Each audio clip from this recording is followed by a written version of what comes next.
Hello, chat. How's it going? I remember to press record today, so that's that's a plus. Let's see, what day is today? It is the last day of July. It is July 31st of 2020, and welcome back, everyone, to another stream. Let's see, who all do we have today? We've got... so... By the time I started my bot, RKJ claims first. However, if I look at chat over here, it looks like JB Pratt was earlier, and if I open up my stream dashboard, Artheno was even earlier, so I don't know who wins today. I'm gonna say that RKJ won, because that was when I had actually started the stream.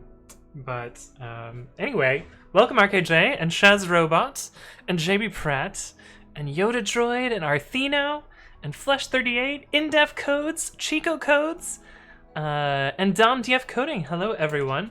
This is not the 24-hour stream, but tomorrow is the 24-hour stream. So I'm excited, but also slightly terrified. I'm like, not super sure that I'm gonna be able to last 24 hours, but we'll see. I think I'll be able to do it. I don't know. I've done very few all-nighters in my entire life, so we'll see how it goes. Hey, what's up, Zolor? Hello. Welcome back. Good to see you. But yeah, we have a bunch of fun stuff planned for that. A bunch of different, programming blocks. I'm planning to make a schedule. I have not put any of that together yet. I'm hopefully using the rest of today after stream to get things together and plan and stuff. But at the very least, we're gonna be doing some programming, of course. some chatting as usual. We'll be playing the Pokemon DLC because I haven't played that yet, and I think that'll be fun. There's gonna be a baking segment, assuming I get all of my camera stuff set up. I also haven't started working on that either. But we'll also, I think my plan is today I'm gonna proof of concept the camera stuff, and then we'll actually write some code for it on stream at the beginning of the stream tomorrow. Because I want chat to be able to switch camera views and do a bunch of cool stuff, but I don't know, I have a bunch of laptops laying around and a bunch of phones, and I think I'll be able to hook those up and get those working together with OBS and stuff. And I kind of have a plan on how I would do a bot integration for that, but I'm not super sure how that is. But yeah, that's some of the plans for tomorrow. But yeah, baking, which should be fun. I'll be probably playing various video games other than Pokemon, so we'll probably play some FTL, maybe some Minecraft, maybe some other stuff. Maybe we'll do a Minesweeper hour. I don't know. But we'll be doing a bunch of stuff, and hopefully it should be fun. Because this is kind of for you guys, so we'll see what happens there. Hey, what's up, Mr. Jamin? Thank you for the follow. Welcome to the stream. Hopefully you're doing well. I'm doing pretty well myself. Don't underestimate an all-nighter. Yeah, it's true. I think I've done, let's see. I think I've done 3 all-nighters total. Hey, what's up, Weather Developer? Thank you for the follow. Welcome to the stream. Oh, I forgot to set my bang today. I'll fix that in a second. I think I've done 3 all-nighters my entire life. So one of them was the first hackathon that I went to at Yelp. And there was no fucking reason for an all-nighter, because honestly, I think I only spent like 6 or 8 hours actually doing work. And then the rest of it was just fucking around and being a squirrely person. The second one was a paper that I had to finish in my 4th year of college, and the shitty thing was I super procrastinated on it, but it was a movie paper, which was the worst part. So I was supposed to watch a bunch of movies and then write a paper on them, but I didn't attend class for that class, so I didn't actually watch the movies. And hey, what's up, Omnidius? Thank you for the follow. Welcome to the stream. And the problem with the movies is the class was Eastern European cinema, in retrospect, it was one of the most fucking depressing classes I've ever taken because, you know, the history of Eastern Europe is pretty messed up and sad. But the other problem is the videos or the movies were not easily accessible. So I mean, here I was thinking like, oh, I'll just BitTorrent them and watch them. It'll be easy peasy. I spent like 2 hours searching through like various torrents to find movies that had subtitles so that I could actually watch them. And there were some movies that like literally did not have subtitles, so I just fucking watched them in Polish or whatever and had no idea what was going on. And you know, wrote about the imagery of the movies instead of the actual word content, which I don't know, some of them were like, you know, the imagery was kind of the point of the movie and not so much the other stuff, but but yeah, that was my second all-nighter. And the third one was kind of an unintentional all-nighter. I'm like really bad at sleeping on airplanes, and I went to Italy with my dad. What year would that have been? 2016, 2015, a while ago, and didn't sleep at all on the plane. And then we got there at like 10 a.m. and didn't want to sleep that day because then it would have just like fucked the sleep schedule for the rest of the trip. So I just stayed up until, you know, reasonably late hour and went to sleep, and that was like 32 hours straight awake. Those are my 3 all-nighters. But we're gonna be doing another one tomorrow, so we'll see how it goes. Shazerot says, make sure to take it easy today, I guess. Yeah, we'll see. Hey, what's up, S1 Cube? Hello, welcome back. The Endless River says, can I redeem my points at the end of the 24-hour stream for the next one? Also, my thesis is almost done. R squared went from 0.03 to 0.37. That's quite an improvement. Hey, what's up, Sarcastic Dante, who says hello, and Pog Frog. I actually really like frogs. Frogs are my favorite animal, so I don't know if I've talked about that on stream, but I really like frogs. Hey, what's up, Nerdy Laka? Hello, welcome back. And Ethan Typing, how's it going? In your entire life? Yeah, only 3 of them. I, you know, get decent sleep most of the time. I guess there have been times where I've been in bed and like trying to sleep and couldn't sleep. So like maybe those also kind of count, and I can think of 1, 2, 3, 4 of those such nights. But yeah, I don't know if those count or not. Hey, what's up, Proggyhead? Welcome back. Good to see you again. Arthena says, so your first hackathon was like every stream. Yeah, kind of, except I wasn't just like blabbing to chat all the time. But yeah, it was, you know, a lot of dicking around. But we were interns, so like, what else are you supposed to do? Just kind of fuck around, as you do. Omnidius says Ubuntu, nice. Yes, this is Ubuntu 2004, which is mostly normal. What is that emote supposed to be, Sarcastic Dante? What is where is it? What? Why do I not see it here? Oh, this one. Wait. Oh, it's just out of order. I see. Sola says, I remember when you took that class. Hello. How's it going, Daniel? Welcome back. Polish cinema, Craigasm. Yeah, there was actually some like pretty decent movies. They were visually appealing, and some of them were really fucking sad though. Arkin J says, visiting the motherland. Yes, the land of my people. Soul says, I didn't sleep for a week once. Bush League. That seems pretty bad. You should sleep more. Hey, what's up, Andrew X? Hello. RKJ says, I did the same when I went to the US last year. Not fun, yeah. Spirit of the War says, why do Java developers wear glasses?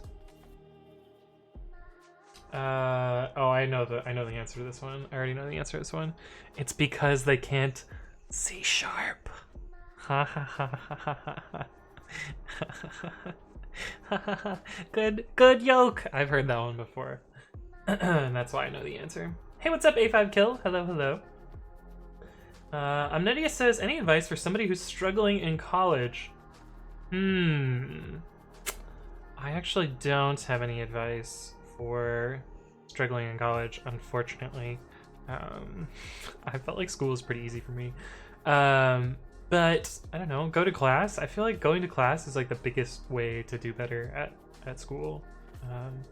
I know that a lot of people like, you know, oh, I have freedom so I can skip class, and like, I'll just learn from the textbook, and then, you know, put off learning from the textbook, and then cram, and then fail, and then like, you end up in this like kind of cycle.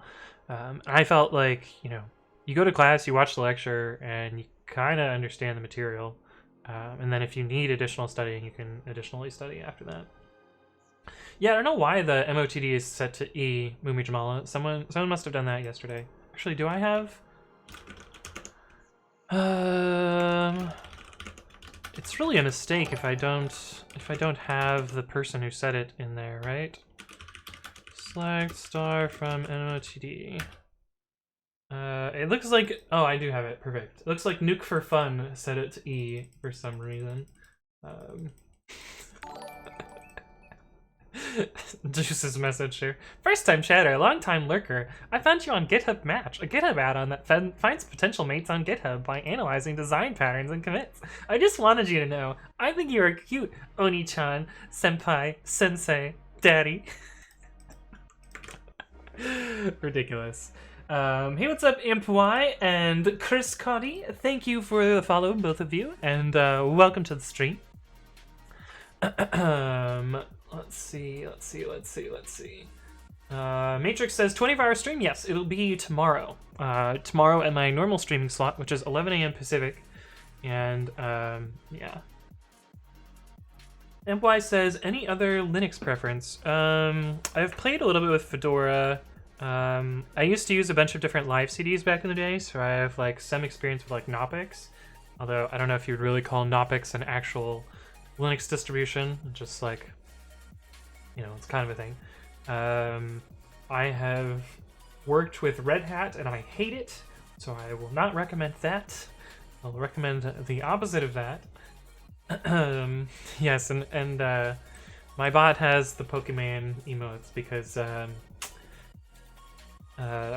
Pokemon, because that's how it's actually pronounced. But I'm gonna call it Pokemon. That's my headcanon. You can't stop me. But that's because Juice gifted a sub to my bot. A5Kill says, lots of heavy topics, A. Yes. Eastern European cinema has a lot of very heavy topics. Spirit of the War with the punchline, because they can't see sharp, true. Yoda Droid says, I miss a few streams, and the Clears keyboard is back. Yes, it is back. Shit. I was gonna do split keyboard again today. I forgot. Whoops. Clearly I can't remember everything in the morning, but, you know. That's fine. RKJ says, people are shitting on Python packaging and r/programming. Anthony, do something. See, here's the thing. I feel like Python packaging is not that hard. And maybe my packages are dead simple, and that's why it's not that hard. But I feel like it's not that tricky. But maybe it's just me. Hey, what's up? Cthulhu is watching. Hello. Welcome to the stream. Someone says, drum sets return, but yeah. Except you're missing some friends and some assignments so that you actually have a lambda there. Or a fat arrow function. Ambi says, any advice for somebody who is running away from coding?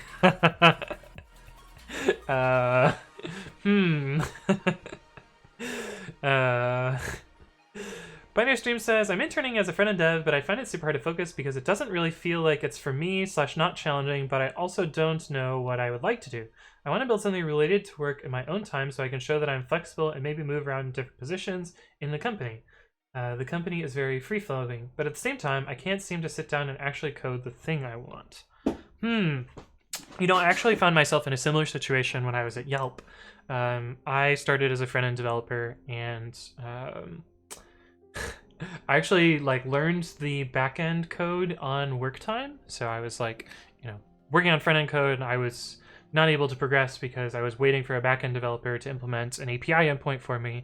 And I just said, you know what, fuck it. I'm gonna, learn the back-end and unblock myself. And that kind of, moved me more into being a full stack developer. And this was actually while I was an intern as well. I started as a JavaScript developer at Yelp, if you can believe it. Which is weird because I don't do much JavaScript anymore. But yeah, like you know, experiment, figure out what you want to do, and like you'll eventually figure out what you eventually want to do, I think. I don't know.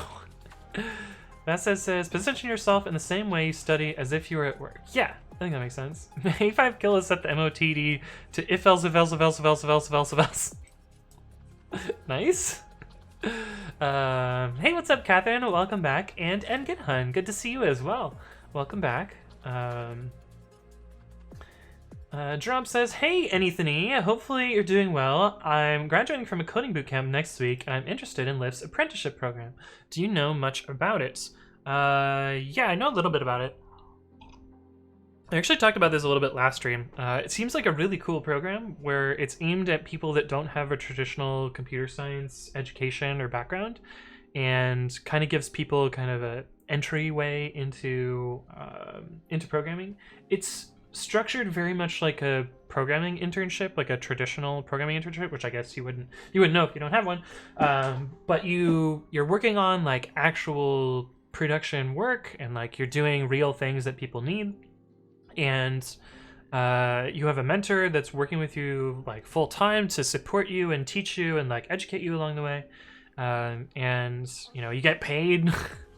It's like, I don't know, it's a pretty legit setup, but it's aimed at people that don't have a CS background, and it's kind of supposed to be like a trial period for you to like figure out whether the job works out well or stuff like that. But and at the end of the period, there's like a re-interview where like either you'll become, I believe it goes from apprenticeship to internship to full-time, but it might just go apprenticeship to full-time. I don't fucking remember.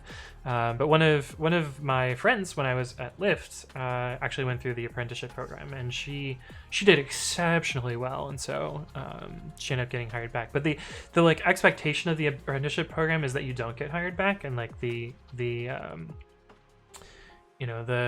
hire backs are like the exceedingly rare case, but at the very least you get really good on-the-job experience, and you get a bunch of money, and you get to like put Lyft on your resume, which is pretty cool. But yeah, that's about all I know about it. But there's more information on the website.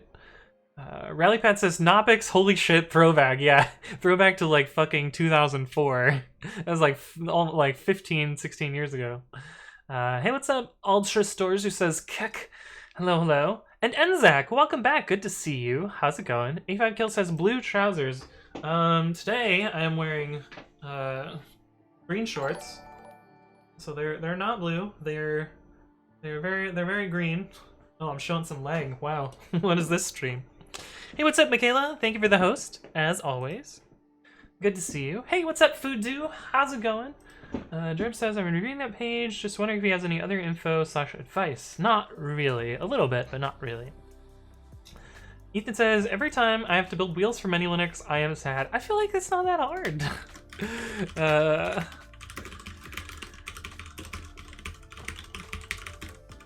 Like, I have like one script that I copy and paste around everywhere, and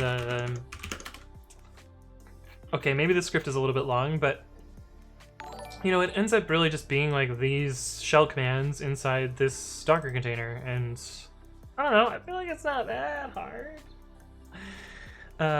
Gerald, thank you for resubscribing 2 months in a row. Really appreciate the subscription, and welcome back. Hey, what's up, Off the Band? Hello. Crystal Gamer says, have you talked about the new pip dependency resolver? I have not talked about it.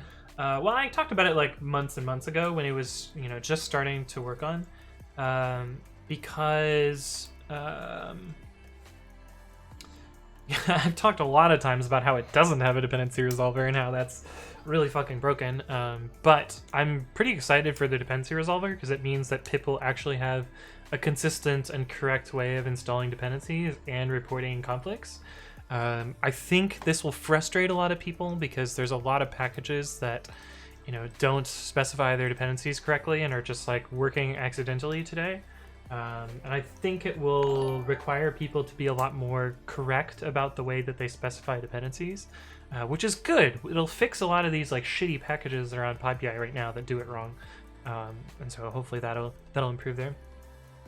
Hey, what's up, Ekrembeck? Thank you for the follow. Welcome to the stream. Hopefully you're doing well. What have I heard off the band? What are you talking about? Ethan says, Yum seems pretty nice too. Too bad the packages are old as fuck. Yeah. Hey, what's up, Prats? Welcome back. JL says, also, how's it going, JL? Welcome back. Why is this not working?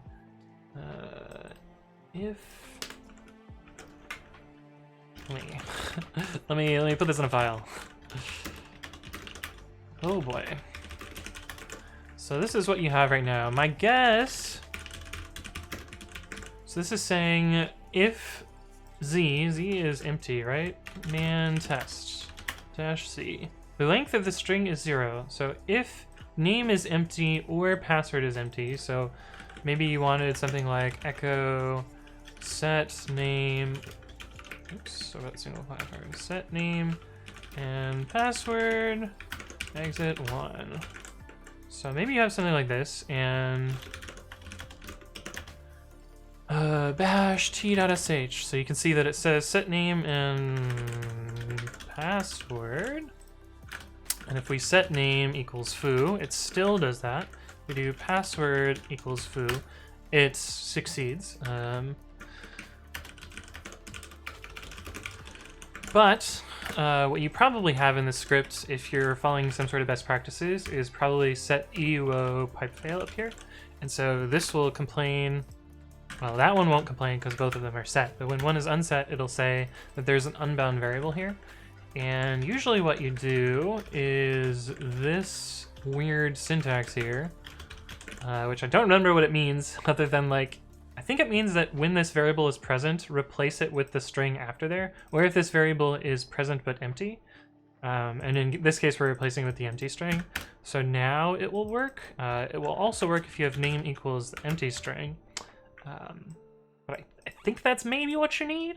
I don't know. I'll paste bin this, and if you can tell me what you mean by not working, I can maybe elaborate a little bit on that. Let me paste this real quick. Offband says there was a teen behind the Twitter hack. Really? A Florida teen just got arrested. Damn. Damn. Holy shit.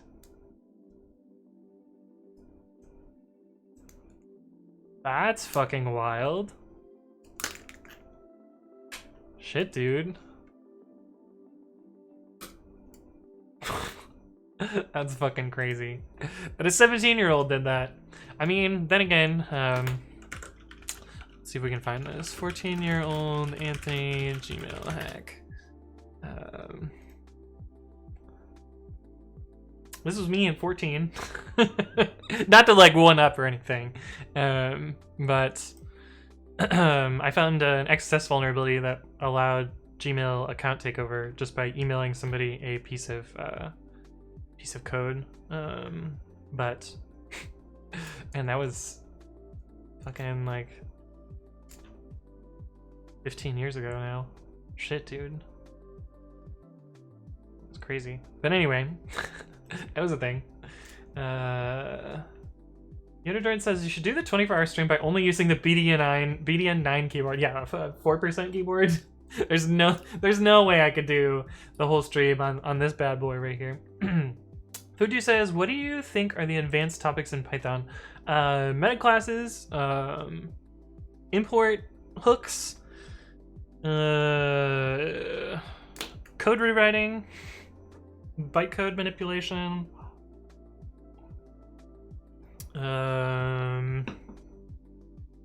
fancy C extensions. I don't know. A bunch of stuff like that. DomDF Coding says, I can't say I've encountered any major issues with Python packaging. There have been a few stumbling blocks though. Yeah, I kind of agree with that. Like, I think getting your first working package. Oh my god, I'm 10 minutes behind on chat. Okay, we're gonna try hard to catch up. I think the hardest part with Python packaging is getting your first working package, and then it's really just like copying and pasting after that, and like adjusting slightly. And like if you can fall into like a good best practice, then it's pretty easy to progress from there. But I don't know. Rally Pat says, I took AP Computer Science in high school with Java, and I was a D student at best with spaghetti code, trying again at 32. Well, you know, it's never too late to learn, so I think, like, you know, putting in the effort will pay off. Fudu says, do you have Anaconda 3 installed, and how do you manage the virtual encasements in Python? I don't use Conda. I think Conda is kind of bad for environment management. I don't like Conda. I have used it before, but I just don't like it. I manage virtual environments using virtualenv. I actually talk about this in my videos. If you go to bang explain and search for virtualenv in there, you can find some of those videos. Hey, what's up, Binary? Hello, and Basic PH. Welcome back to both of you. Ethan says, the only issues with Python packaging I've run into are building C code. Yeah, that's true. Drub says, thanks so much for the info. I'm cleaning up some of my projects, so then I think I'm going to apply soon. I come from hotel management background and have been loving learning to code during the bootcamp I've been. Awesome. Sounds great. JL says, ignore me. Oh, did you figure it out? Nice.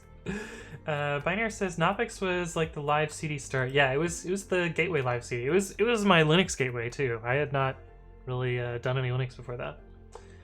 Michaela says, I'm with the Federal Bureau of Investigations. You're under arrest. Hey, what's up, Stamount and Basapita. Sorry, I butchered that. Thank you both for the follow. Welcome to the stream. Hopefully you're doing well. E5Kill says, that sounded like really jealous exceptionally. I forget what I said, because honestly it was probably 7 minutes ago now. Hey, what's up, Hi Duke? Hello, and Python Codebot, welcome back. Hello. And Rocker Time, who says, hey, I'm back. Welcome back, Rocker Time. I'm so far behind on chat. Holy crap, guys. Hey, what's up, Tan and Biff and Indef Codes? Thank you both for the follow. Welcome to the stream. Holy shit, we got a bunch of viewers today, too. Pioneer says, did I miss the 24-hour stream? No, 24-hour stream is tomorrow. So, yeah, tune in for that. Should be good. Scylla says, I'm hard debating whether to switch from Connects to GraphQL on a project I worked on. Should I do it? And does anyone have any experience with Postgres plus GraphQL? I don't know. I think GraphQL is a little bit overrated, but you should probably learn it because it's a super buzzword right now. But yeah, I don't really know all that much about setting up a backend with GraphQL. I've really only used it on a front end, and oh, it's kind of nice on the front end, I guess. Fudu says, what happened to the other keyboard? It's over there. It's on the floor. I forgot to hook it back up today. I was gonna use it again today, but I forgot. So sorry, you get this keyboard. Hey, what's up, Sagrasam? Thank you for the follow. Welcome to the stream. DomDF Coding says, I hope Pip's dependency resolver works better than Conda's, which thinks that greater than or equal to 1.2.3 and equals 1.2.3 are incompatible. That seems like a mess. Shell check that. Yeah, that would also help you out there. Rocker Time says 17-year-olds, yeah, right?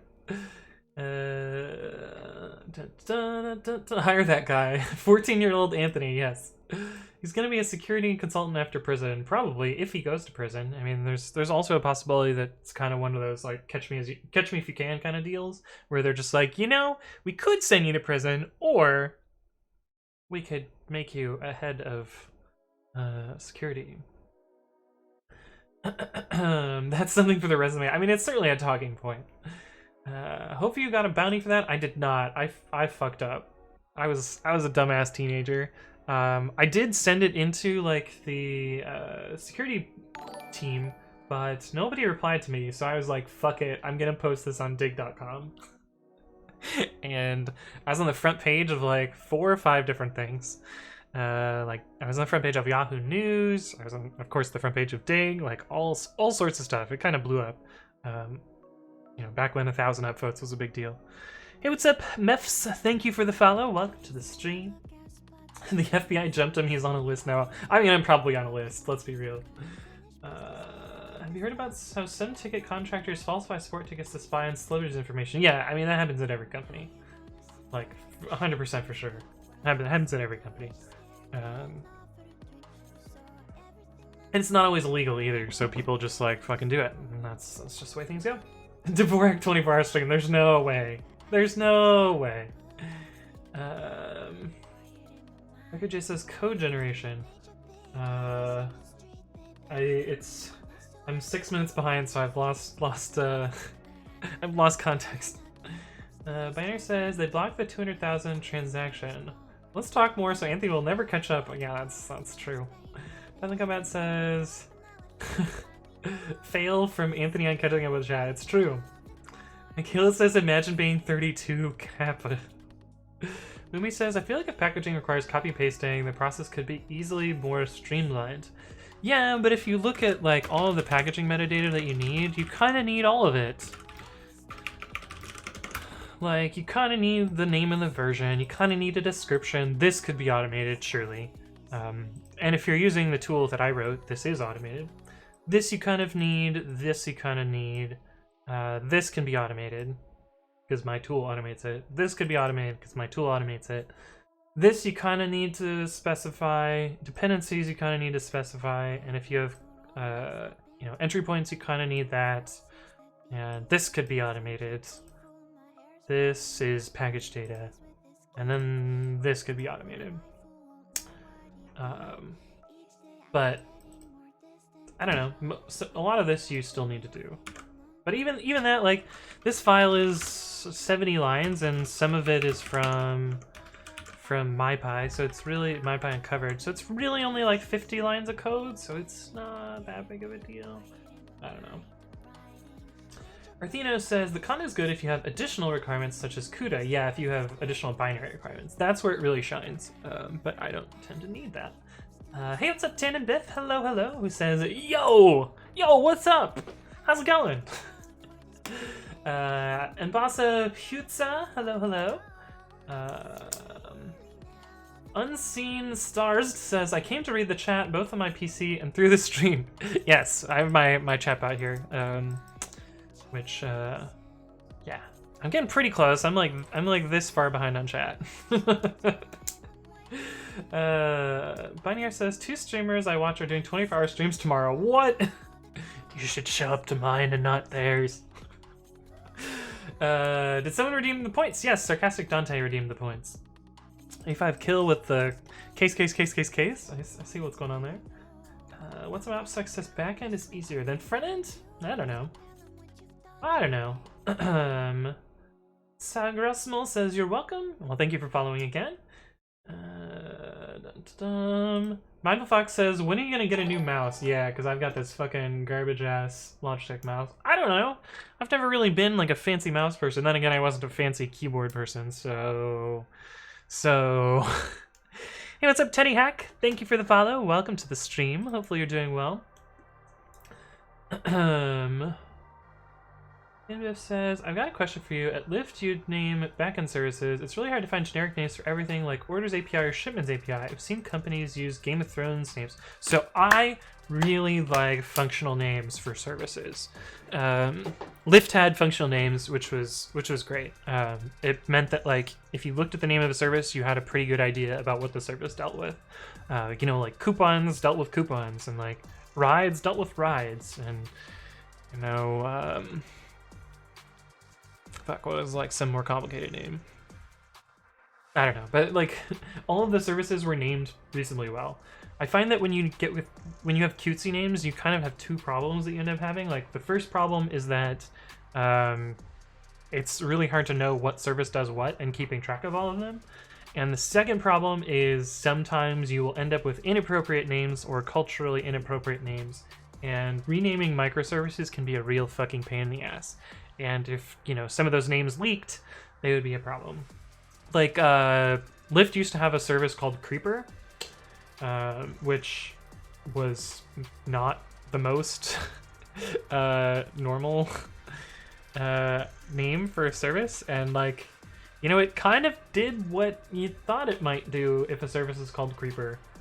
It was like for watching potentially sketchy users or something like that and creeping on them. But anyway, the service got renamed to like something that was a little less creepy, I guess. Binary says line 5 of your paste has an error with the single quotes. Line 5. What do you mean it has an error? No, this is exactly correct. This is exactly what I meant to do. I meant to literally put the $ here. So the single quotes are absolutely necessary here. So there is no error. This is exactly what I wanted to do.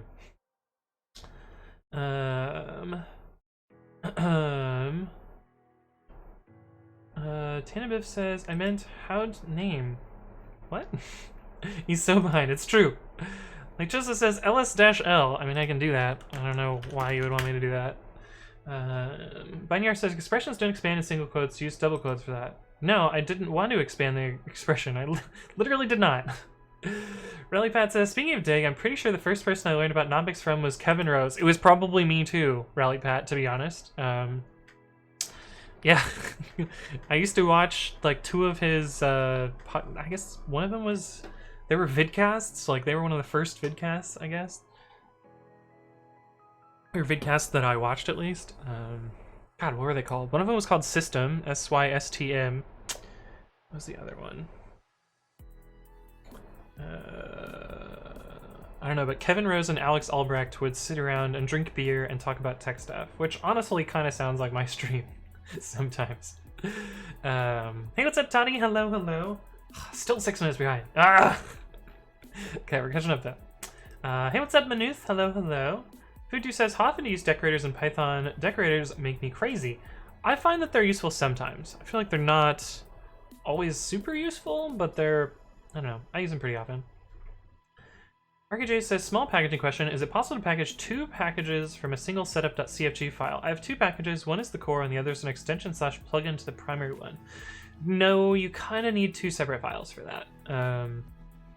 I guess you could put the name in setup.py and then the metadata in setup.cfg and run and have like setup2.py, that's your other package, and that would kind of work, but probably not a good idea.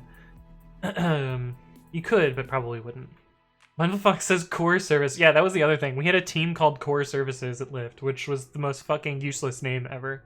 And then like we had to decide, oh, is this service a core service or not a core service? Like, ugh.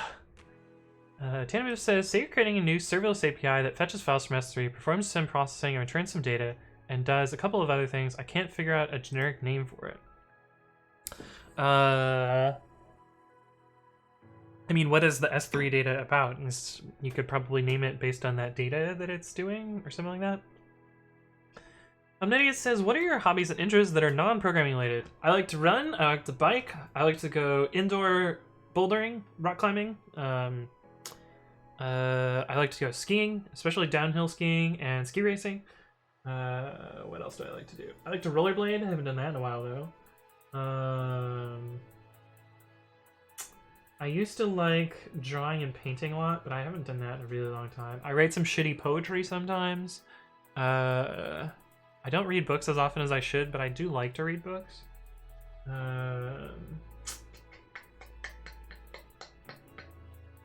I like to play Pokemon. I really like Pokemon. I play some video games. I don't know, those are kind of my hobbies. Rallypat says, the broken was the other one is about hacking. Dignation. Yeah, that was the one I was remembering. Dignation. Kevin Rose was a pioneer to the tech industry. Too bad Dig didn't last long. Well, it was because they tried to monetize and like did it really poorly. Sargazanol says, what are we building? We've been stuck in chat for 40 minutes. So what we're gonna be working on today, let me actually set today, working on pre-commit.ci and trying to automate some of the infrastructure setup with Terraform and Packer.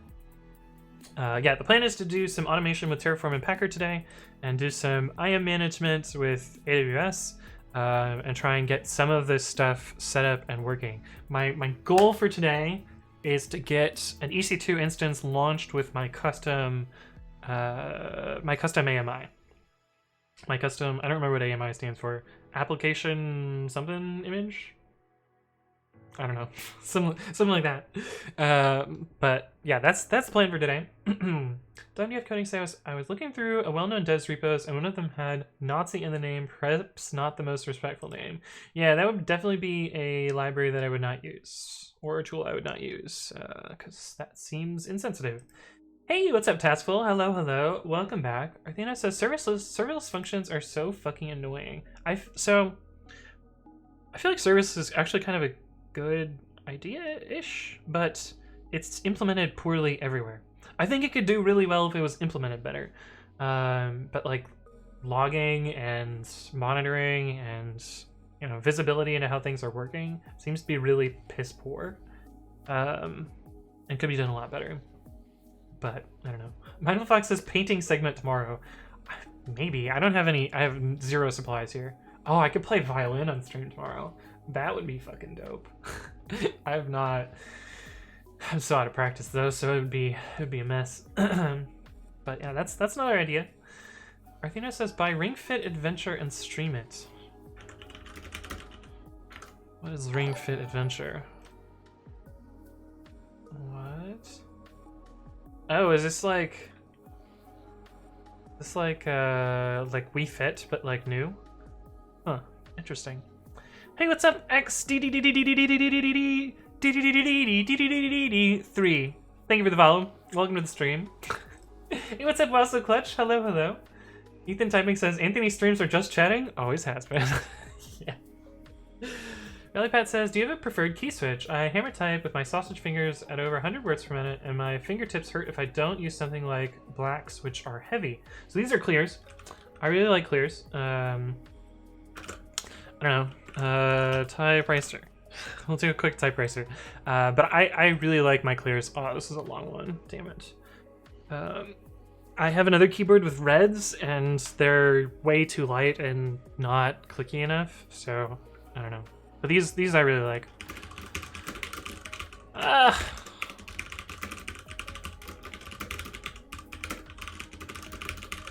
Oh.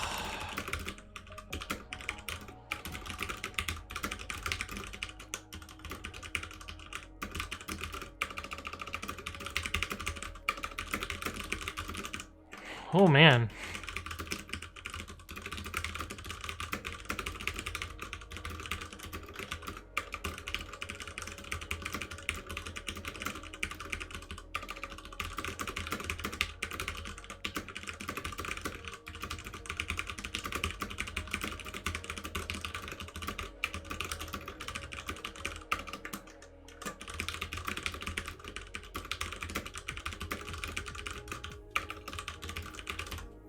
Item 4. That's not so bad. But anyway, there's my typing.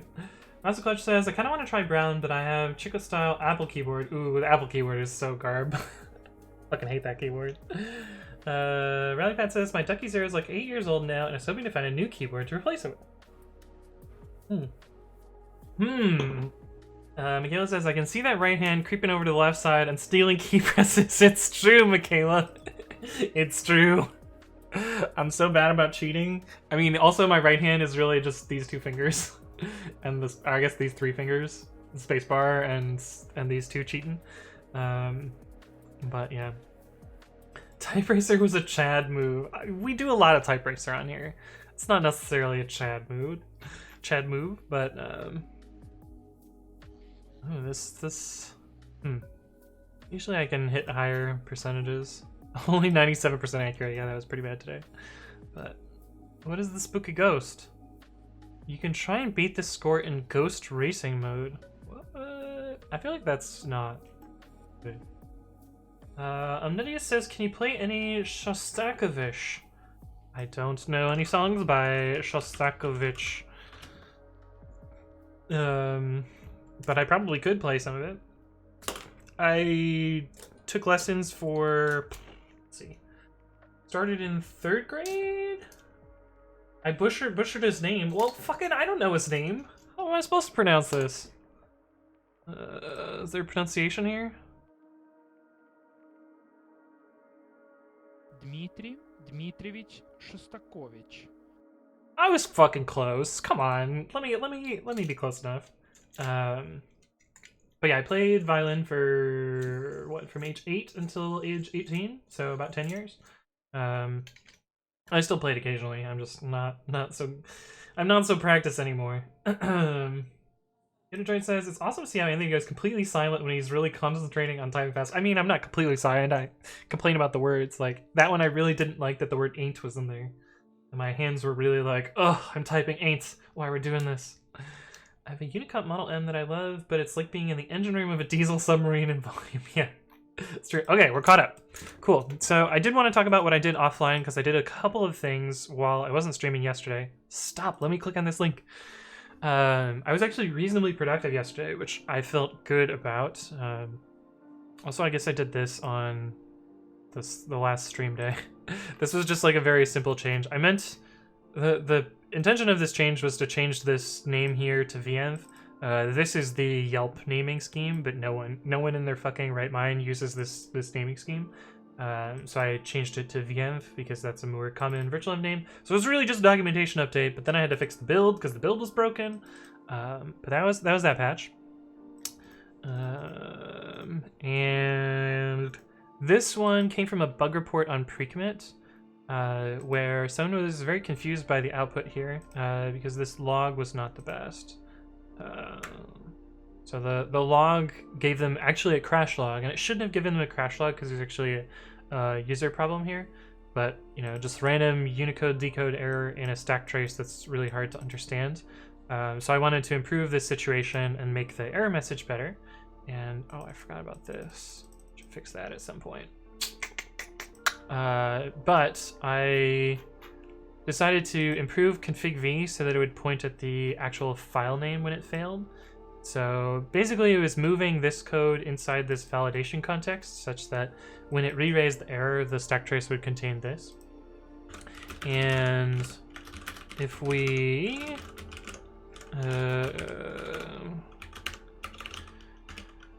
put some garbage bytes into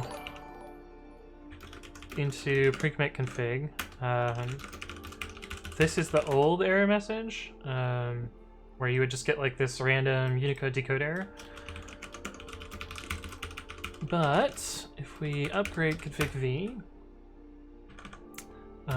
you now get this slightly better error message, which tells you that like you got an invalid configuration, it was this file, and this was the reason why. So it's a little bit friendlier of an error here, because this is like an unexpected error occurred, and this is, you know, your configuration has a problem.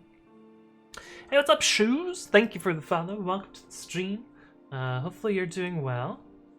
But yeah, just a small little fix there to improve the messaging a little bit. And the last thing I did was I started setting up Terraform and Packer so that we can do this stream today. And part of setting up Terraform and Packer was adding Babby syntax highlighting for it. pre-commit.ci/Terraform. So this is now properly syntax highlighted in my text editor, which is pretty cool. But this was kind of, I ran through like a hello world of Terraform yesterday, which Terraform init, and then Terraform apply, and it should say that there's no changes because we set that up yesterday. But it takes a while, yeah, so apply complete, no changes. But we're gonna be doing a little bit more with Terraform today to try and hopefully get a role that Packer can run, and then we'll run Packer to build an AMI. That's the goal. Scylla says, on the other hand, practice violin regularly, but I don't have any Shasti ready. I see. Simplejack says, Anthony writes documentation reported for false advertising. I mean, usually it's Anthony just chats and doesn't write code, so at least writing documentation is an improvement. We'll see. Ampy says, do you participate in Hacktoberfest? I mean, I usually click the button and I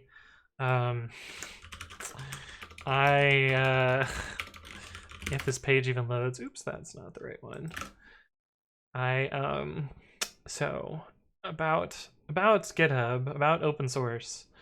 I do a fuck ton of things on GitHub, and so I usually get the Hacktoberfest even if I don't try for it, because I just naturally spend a lot of time working on stuff on GitHub. So yes, I do participate in Hacktoberfest. I started in 2018, and so I have the shirt for both 2018 and 2019. But yeah, I do Hacktoberfest. It's it's a thing. Michaela says, no one writes documentation, don't be silly. No one knows where documentation comes from. Yes, it's from the void. Quest says, yo, are you familiar with React.js at all? A little bit. A little tiny bit. But I don't know enough React to be helpful. I'm still at like beginner level React, although I kind of understand the ideas of it and how to sort of hack shit together to get it kind of working, but I have not done my own React app. I've only done a little bit of work on someone else's. But yeah. RKJ says, can you give a brief explanation of Terraform/Packer? Okay, so the idea behind Terraform is that you write your infrastructure as code.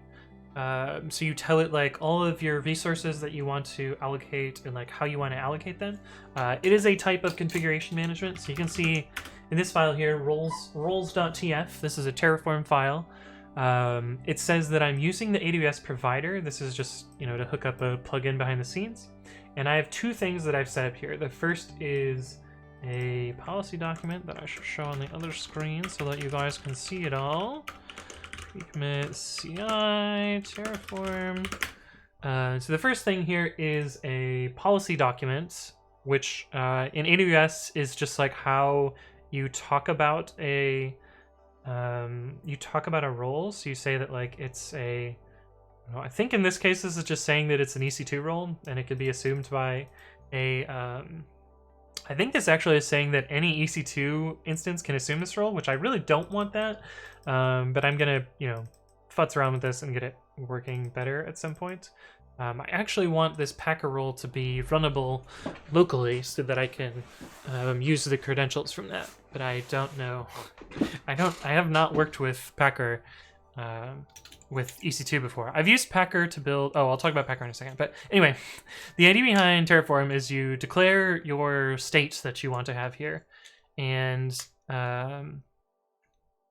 you run Terraform, and it will manage external resources to transform that state. So you can use this to set up any external stuff. But that's the idea behind Terraform. Packer is meant to build images, being like virtual machine images, Docker images, which I don't know why you would use Packer for Docker, but you can. Or like EC2 images, or like machine images, or like any sorts of stuff like that. But the idea behind Packer is you write code that takes a base image and turns it into a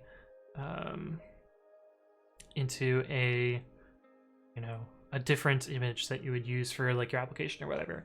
I'm going to be using Packer to take the vanilla Ubuntu 2004 image and add some like users and install some software and turn it into the image that's going to be running the pre-commit.ci jobs. But yeah. Impai says, have you ever done graphical user interface development in Python? I've worked a little bit with, what is that library called? Oh, I'm having some tip of the tongue right here. It's the I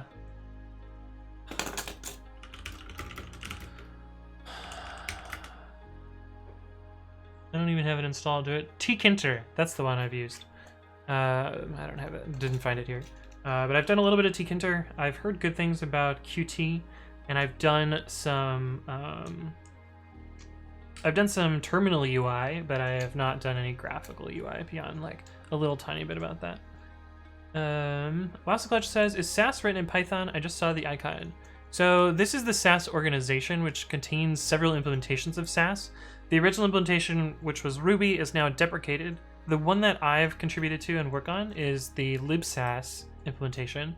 In particular, I'm the maintainer of the Python bindings of libsass, which are down here.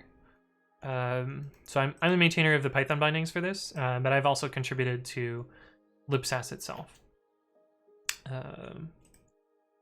Not that much, but I'm a very frequent issue creator and not so much a code contributor.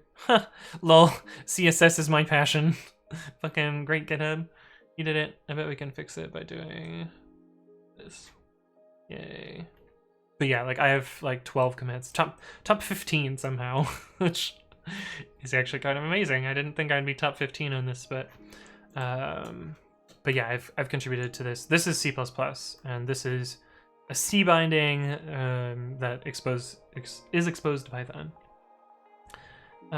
Sagramel says, sorry, I'm sorry about your name.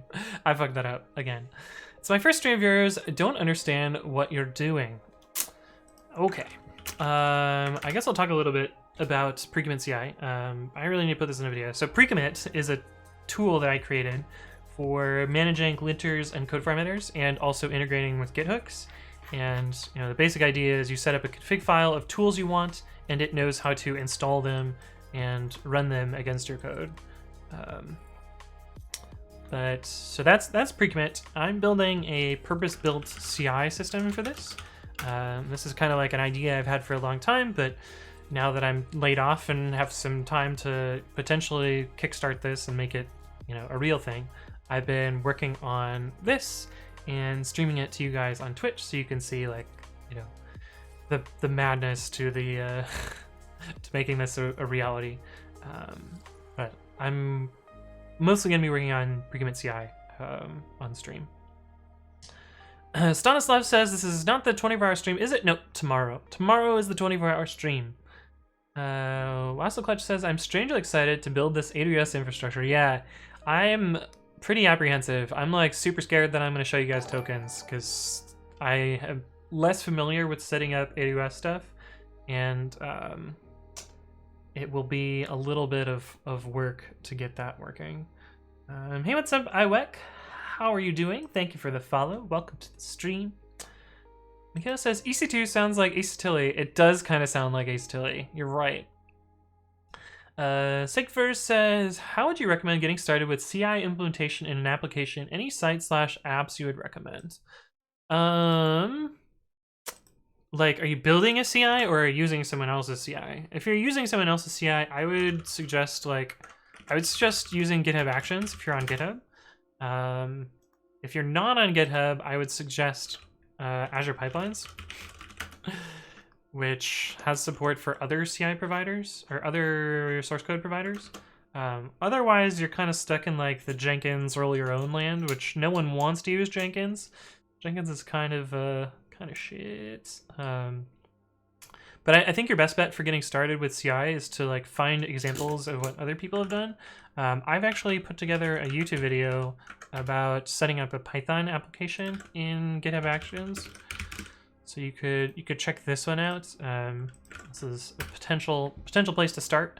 But yeah, I don't know. A5Kill says, I wonder if he knows what Packer sounds like. I know exactly what Packer sounds like. I know. Miguel says, position to pronounce pre-commit.ci as pre-commit.ci. That's funny. Hey, what's up, Porpoise69? Thank you for the follow. Welcome to the stream. Fudu says, have any good resources to get from intermediate to advanced? I'm good at Python, but I want to be a master at it. Any tips? I don't know that anyone truly masters Python. And I think like you don't actually have to master all of the crazy stuff to be really good at Python. But I don't know. Build shit. That's usually my advice for learning more stuff. Pat says, I'm in the middle of classes for AWS Solutions Architect. It's why I'm trying to learn Python for automation. All of my background is sysadmin stuff. Cool. That sounds fun. 10 and Biff says, why did you leave Lyft? I was laid off. It was not by choice. Lyft was, understandably doing poorly during COVID and removed 19% of their employees, which is actually a huge number. But yeah, I was among one of those people. Wasso Clutch asks, does Terraform have a vault like Ansible? I don't know. The only time I've used Terraform before yesterday was as like a very edge consumer in a system that was super enterprisey and like not, you know, I wasn't setting it up myself and really understanding what was going on. So I'm gonna be learning a lot setting up Terraform, most likely. But yeah, like I had used it a little bit at Yelp right before I left, and we used it a bit at Lyft. But yeah, I was mostly just like following runbooks and copy and pasting, which doesn't, you know, I didn't fucking learn anything. I mean, I kind of learned, like, I understand the idea, but there was a lot of it that I was just like, I don't know. Amplify says, is it possible to use different programming languages to create a signal application? If yes, then how would we compile it? You mean a single application? Sure. I mean, I don't know why you would do that, but you could. Hey, what's up, FPS Justus? Thank you for the follow, and Stitched83, thank you as well for the follow. Welcome to the stream. Speaking of Juice, we've got Juicebox Hero. How's it going, Juicebox Hero? Welcome back. Kayla says, I ended up joining the official C# Discord last night, and I find it too amusing that they have a Steve Ballmer developers emote. That's awesome. Hey, what's up, Beldathis? Wait, you weren't following before, Beldathis? You weren't following before? What's up, buddy? And Georginsky Q, thank you for the follow. Welcome to the stream. Rabbitcat said, yes, it's possible the compiler has to be able to compile it or use other languages as a scripting language. Yeah, I mean, like, a lot of languages have C as like a lower level interop, and so you could like, you know, jam a bunch of C code together or C-like things and get a giant binary there. Hey, what's up, GUIRN? Thank you for the follow. Welcome to the stream. He denied my petition. Michaela, you're getting bonked already? Athena says, did you know you can divide time deltas by time delta days equals 7 to get how many weeks the delta is? Yes, I did know that time deltas have math operations. CJ KJK says, what are you coding? If you do Bang today, you can look at what I'm working on today, although I haven't started even though I'm an hour into it. We'll get there eventually. Rabbitcat says, if you use a few languages and compile code into one program, you should have some kind of interface that allows you to communicate. Yes. Tanbiff, thank you for the bits, buddy. Holy shit. Appreciate it. That's a lot of bits. And many more bonks to come, says RKJ, yes. Fuju says, how is it working for Lyft? I actually talk about this in a video.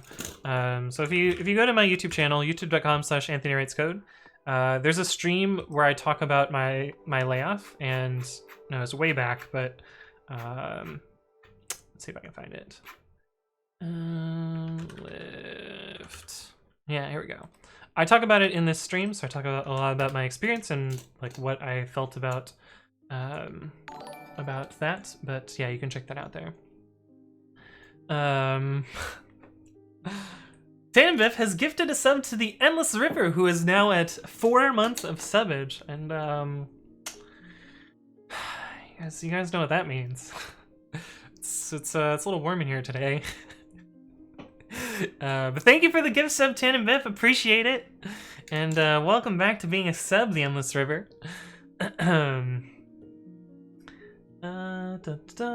Tanbiff says, what's your suggestion for running pipelines like ETL and stuff that runs based off of events or scheduled like every hour? So most of the time that I've done scheduled jobs, I haven't really worked with, well, I have unintentionally managed an ETL system. It wasn't my intention to do it, but I ended up kind of doing that. Most of the way that I ended up setting triggers is like, well, one, you should check if your particular DAG or ETL pipeline has support for triggers built in. So some of them have their own idea of like cron-based jobs or like scheduled jobs, and you can use those out of the box. But if you don't have that, you kind of end up setting up your own cron system. You know, the lowest level you could do is just like cron D and like hope that your machine is up that triggers the jobs, or you could use something a little bit more persistent and do something like, you know, Jenkins to schedule your jobs. Or if you have like a CI system, almost all CI systems have you know, some sort of scheduled feature. So things like GitHub Actions or, you know, Travis CI or Azure Pipelines or stuff like that, they all have their own scheduled job setup, and so you could use something like that. But yeah, that's I don't know, that's how I would suggest doing it.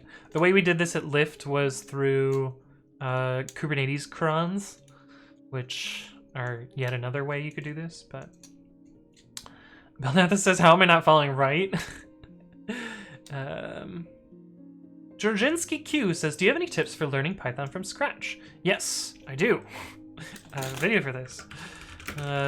This is kind of my like getting started with programming video. It talks a little bit, I mean, it's not supposed to be, you know, Python specific, but it does talk about like how I would do it, you know, specifically for Python. Michaela says, Anthony, stop knowing everything. I don't know everything. A5 Kill says, please tell them about the buttons. Ah, yes. So, as we found when Tanabiff gifted a sub, I tend to lose a button on my shirt when we get a gift sub, which is just me being silly, I guess, but that's the way things go.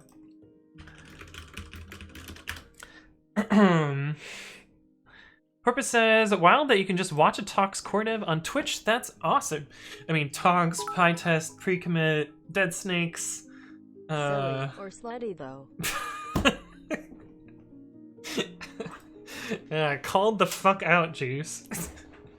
But yeah, I maintain a lot of Python stuff, so yeah, it is pretty wild that you can just watch them on Twitch. But I like streaming, so that's why I do it. But yeah. It says, oh yeah, Anthony, I watched your first FAQ video thingy, and you said you didn't use Windows 7 System Linux because you need Hyper-V, but I don't use Hyper-V or have it enabled or whatever, and I've used WSL, so what's up with that? WSL uses Hyper-V. So you must have it enabled in one way or another, I think. Pretty sure that's how it works. Hey, what's up, Masker95? Thank you for the follow. Welcome to the stream. Never gonna catch up. It's true. We're never gonna catch up on chat. The other server says there was 5 seconds where I was like, what the fuck? Why is my name on the screen? Because you got a sub, the other server. Rilka says, I'm a beginner at Python, but I went through the beginner's videos and now I want to build some project with Python. Can you help me? There's like a beginner project ideas programming. This is usually what I suggest if you don't have like a particular idea to do something. But yeah, like Googling beginner project ideas is a good place to get started and just like build something. Although I usually recommend like building something that you would want yourself. I go over that in that video I just linked as well. Doju says, when you started programming, what programming language was it? In my FAQ videos, there's a video about that, so you can check that out as well. Masterclutch says, this is different than how Ansible works, but I was thinking of something like this. I'm not gonna set up Vault, that's super fucking overkill. I'll probably just use a TF-vars file and switch them off. Or KMS. But I don't actually think that I don't think I'm gonna need any secrets in Terraform. So I don't know, maybe I will at some point, but I think really all I need is IAM credentials, and I'm just gonna configure those using my user.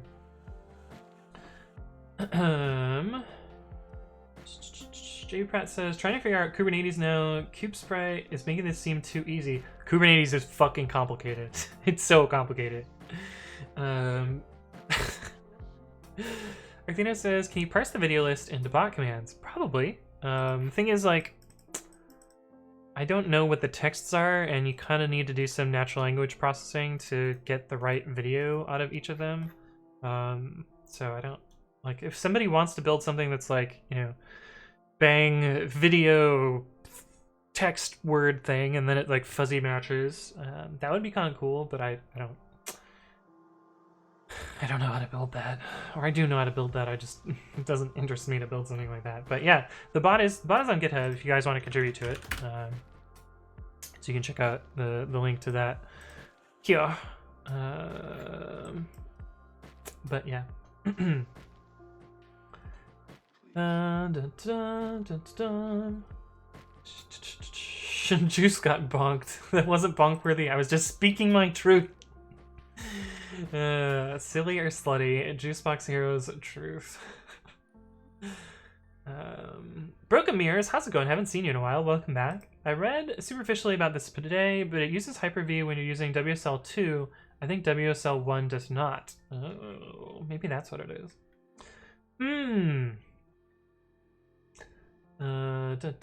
System 1100 says, I had to say goodbye to Linux. It's too bad that Adobe programs can't be installed on Linux, but at least we have WSL 2. What do you think? Will Adobe or any other big company go to Linux for once? I don't think Adobe has any incentive to work on Linux, so I don't think they will ever build products there because they make enough money on the platforms they support. But you know, spoilers, I'm actually running Windows, so you know, I'm part of the problem, I guess. Rallypad says, that's a problem I have. I feel like I can learn to code just fine, but I'm not creative enough to pull ideas out of thin air to create things. I see. Belnatha says, just watched today's video about building virtual from nothing, and damn, that's a lot of hair. Yeah, my hair's getting, you know, kind of quarantine-y long. But my hair was especially floofy in that video for some reason.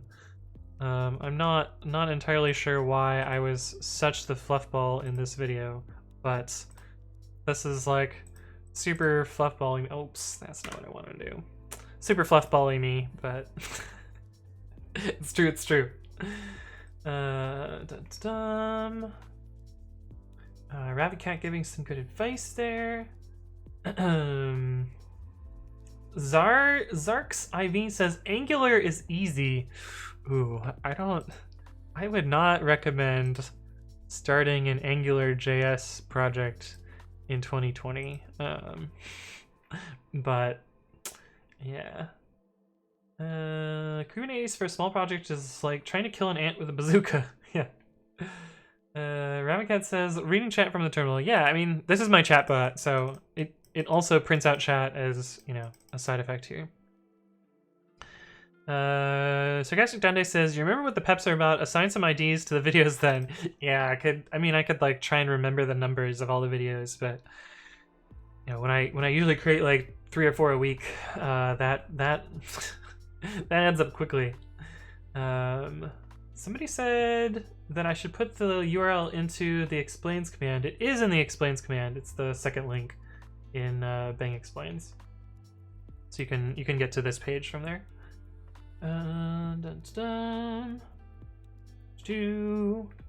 Let's see. Conditioner. I had conditioner in my hair in the other video too. Both of them have conditioner. It's just the same conditioner too. So there's like basically no reason that it was sort of a mess there. But System 1100 says, by the way, did you finish coding your text editor? It's never really done, but it is, we don't want that file. It does work, and I am using it full time now. I still type nano on the terminal because muscle memory, but it exists, it works, it's a thing. And you can install it yourself as well.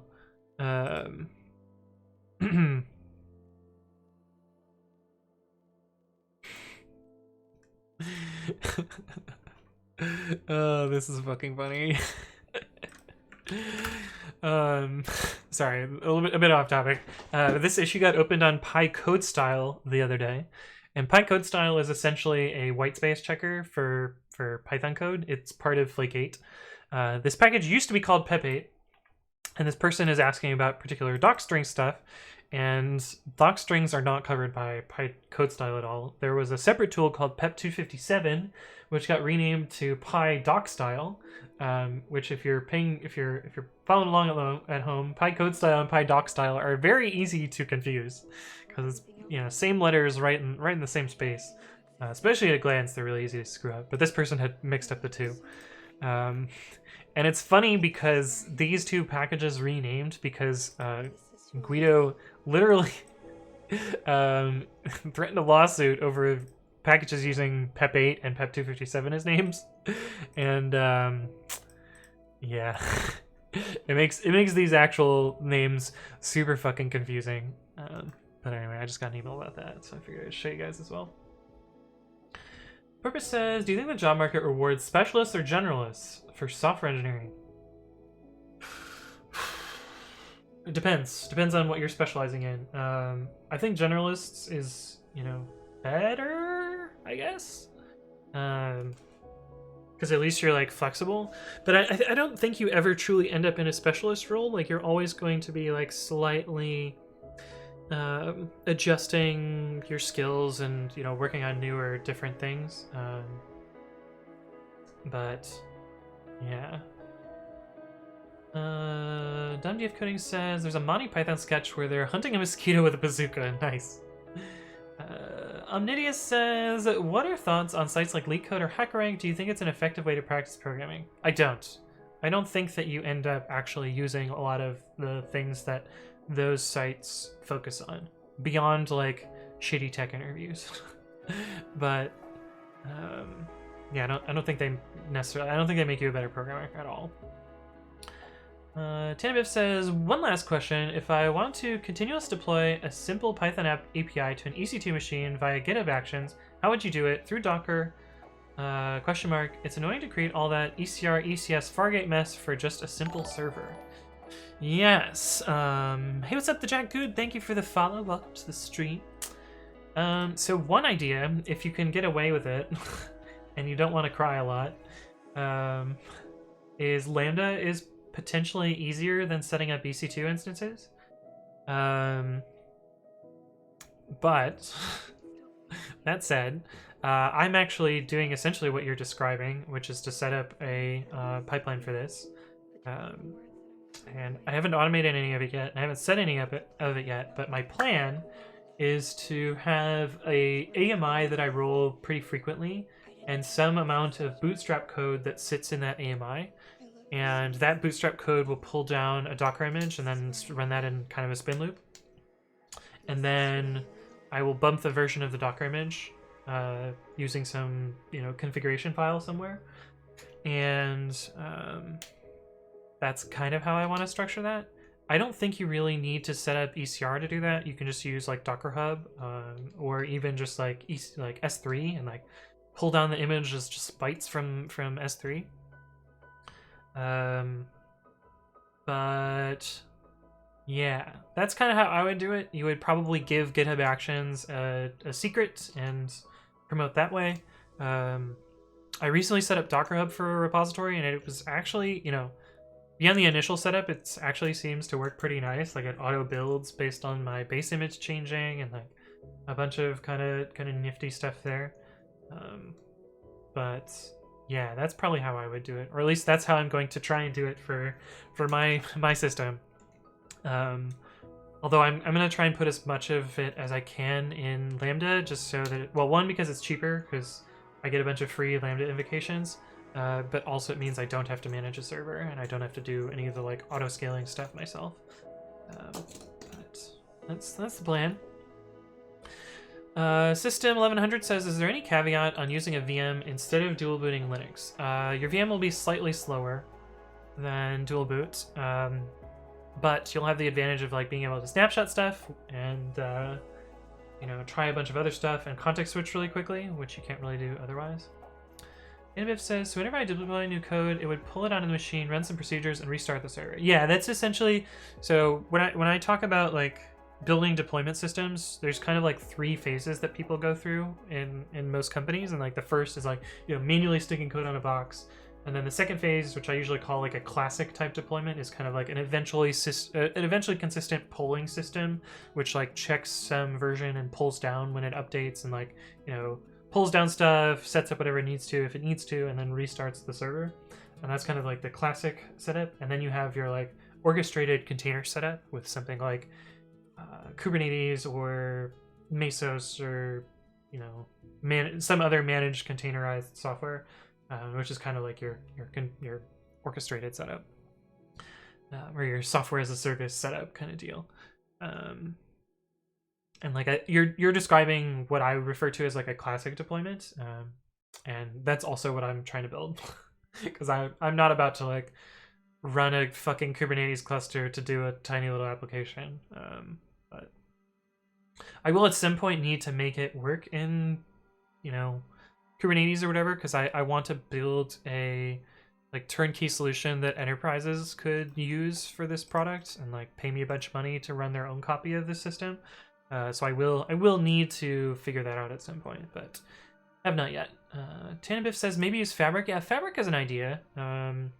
Although I would recommend like not having a so you kind of have two models there. Like Fabric would be like a push model where like you find every machine in your cluster and SSH to it and do some automated tasks with Fabric. I would recommend going the other direction where you have like a cron job on your actual machine that's polling, or you could do like a kind of you know, a hybrid model of those two, where like you have Fabric to do code pushes and you also have something that's spinning and doing stuff there. But I don't know. that's like some loose advice on the topic, so maybe that's helpful.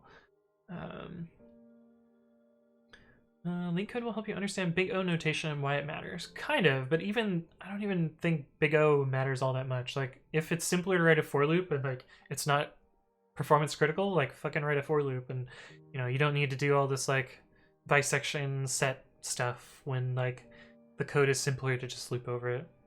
Like ON isn't that terrible, ON squared isn't that terrible, and sometimes you know you could optimize it to like a nlog n or a ON operation, but you know if it's not the slowest part of your application and it's not causing like user noticeable lag, like it's okay to write slow code sometimes, or it's okay to write non-ideal slow code sometimes. I guess it's fine.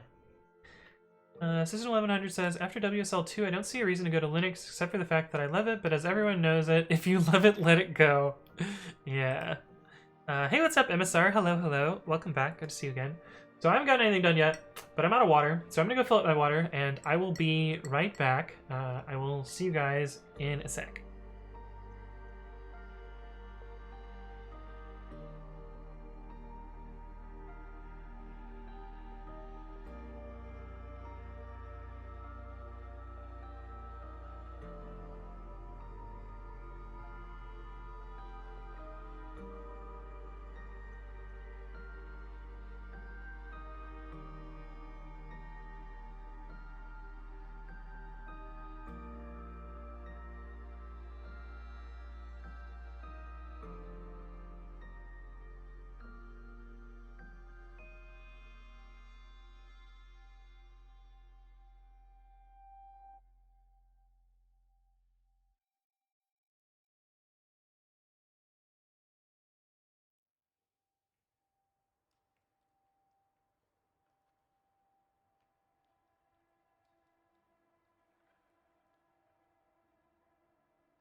Alright, we're back. How's it going, chat? My my hair is already floofier. I guess you can see this is how I turn into the fuzzball. But yeah. Timif says, you actually gave me an idea. I could set up an EC2 with Docker and then then only use ECR to push images because you get it through ADS CLI for free. You can push to ECR directly from GitHub Actions.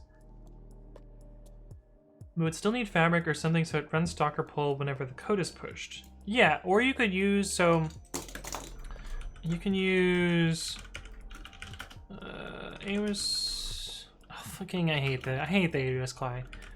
AWS ECR help. You could describe your image and get the latest tag, and so you could have like a spin loop that's just looking for the latest tag and pull when you need to. That'd be another way to do that. ECR is interesting though. The other server says, do you use Jinja templates for the pre-commit.ci pages? Kind of. Some of them, yes. So this homepage is just raw HTML. I didn't use any Jinja here. But for the actual app, which we don't have running. Also, I reorganized my home directory, so I don't know if this is gonna work.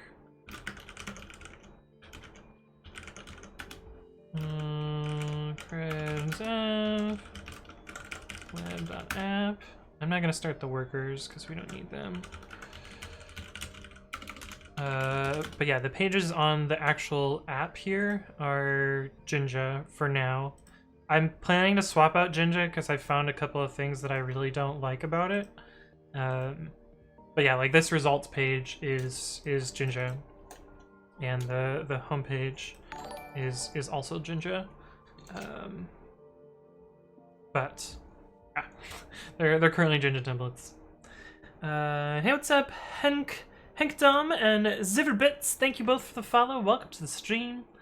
Bang still Windows. Yeah, that's right, Sarcastic Dante. How's it going, by the way? Your weak bloodline must perish. Floofany, yeah. RHR, how's it going? Welcome back. Who says, hi, Anthony Writes Code. Have you tried Grail VM and Python? Also, MB create video on clean code. Also maybe create a video on clean code in your opinion or explain online. I have not tried, wait. What is Grail VM? I've used it for Java.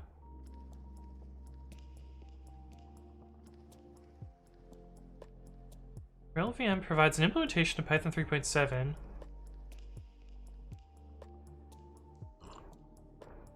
Isn't this like a Java thing?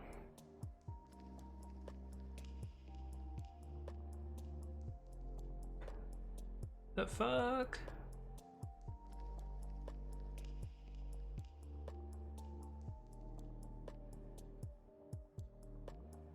What?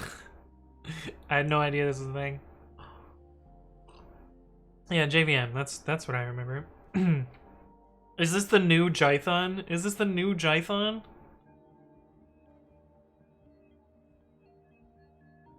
Oh my goodness. No, I had not heard about this. That's kind of nifty. So the problem with creating a video on clean code is like I don't know what I would talk about. I mean, like I have opinions on like functions and classes and stuff and like that sort of thing, but I feel like it would just be kind of preachy and not necessarily like super easy to talk about. I don't know. Valsbird says you could use code deploy as well for deployment or Fargate. Yeah, it's true. AWS Fuzzy Finder, is this useful for you? I just know you're talking about AWS stuff and I saw it recently. I've actually written this same tool before. I've written this almost exactly the same tool, which is interesting. I wrote a crappy version of this at Lyft because it was really hard to find all of the Ooh, no, don't do that. No, never system side packages. That must mean this thing is garb. Or they don't mismanage their dependencies properly.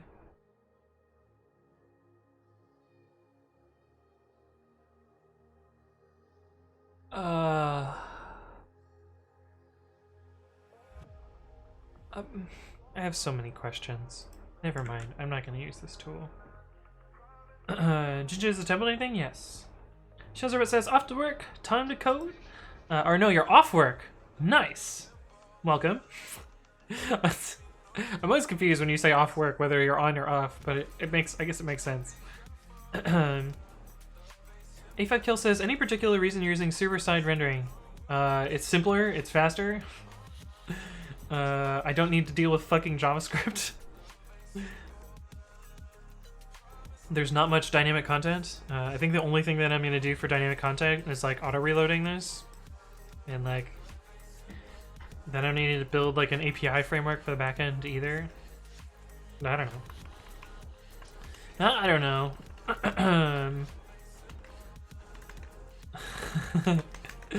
Michaela says, are you gonna stream it? There are no good streamers on right now. Yike. Michaela says, Shaz, but I like watching you. It makes me feel smarter. Oof. Yikes. Richard says, basically yes, naming convention, size of the method, etc. Yeah, I mean, I don't know. I just write code and if it fits, it fits, I guess. I don't really have any like major ideas other than avoid classes generally. And even that's like kind of controversial. Shaz says, I start early a lot, so midday off work is normal fate. I see, that makes sense. I ignored that last Michaela message for a reason. Okay, cool. But anyway, yeah, this is kind of the web app. It looks like shit right now. I do plan to improve this with a little bit of front-endy stuff here. But this is kind of the basics of what I wanted to render here. I spent a bunch of time on this CSS as well. Juice says, I have meetings forever, by the way. I'll be back in a bit. All right, I'll see you when you get back. Okay.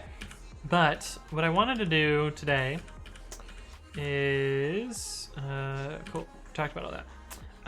I've already set up this Packer role, and I don't know. And I already set up some files for Packer, but I don't know how to actually run this yet.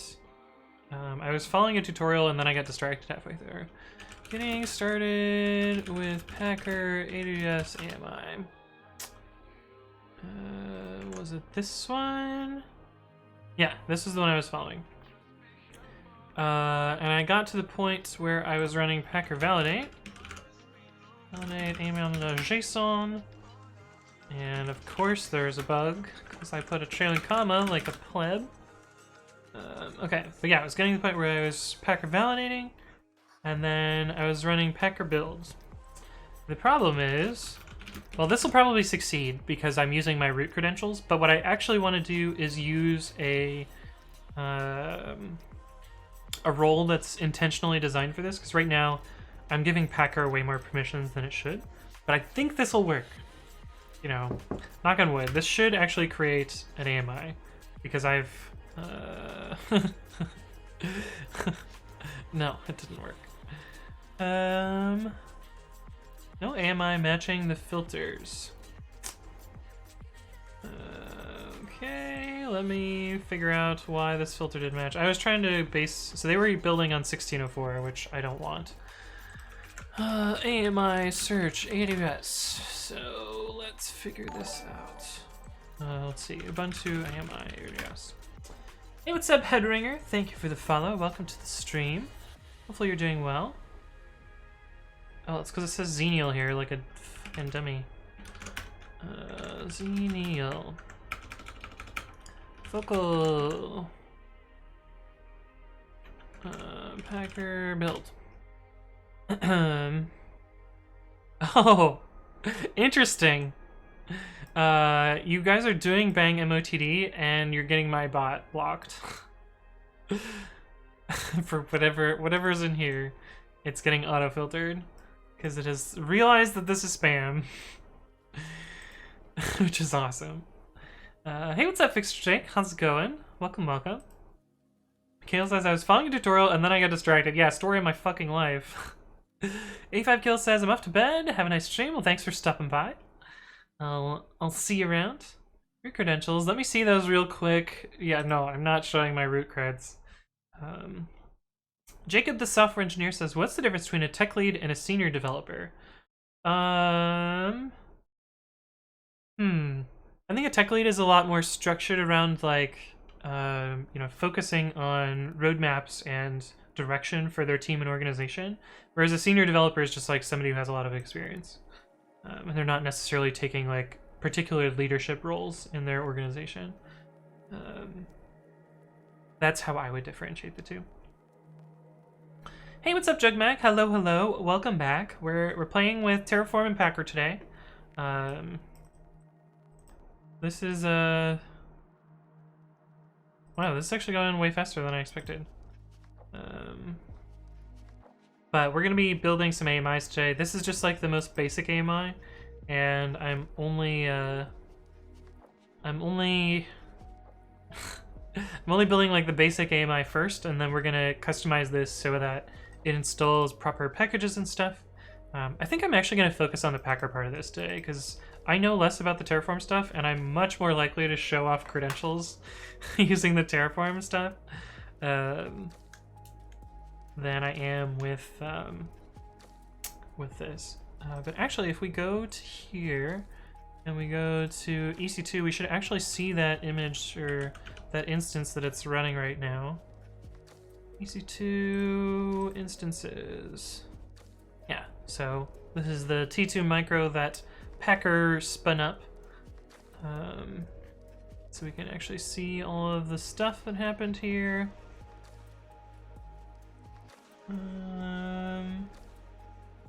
Oh, it made a custom key pair. That's kind of cool.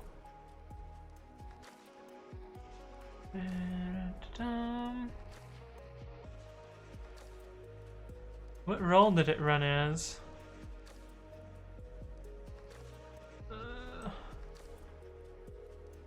Instance ID. Security group, custom security group.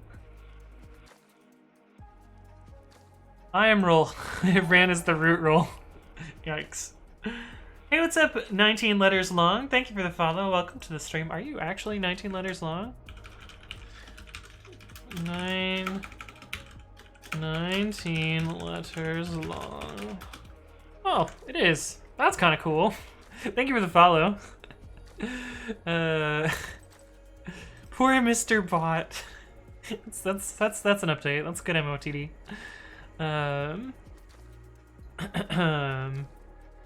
Omnidius says, "Guys, let's try to break his bot." Yeah, people are usually pretty good about trying to break my bot. I think that it's not super breakable right now. But yeah.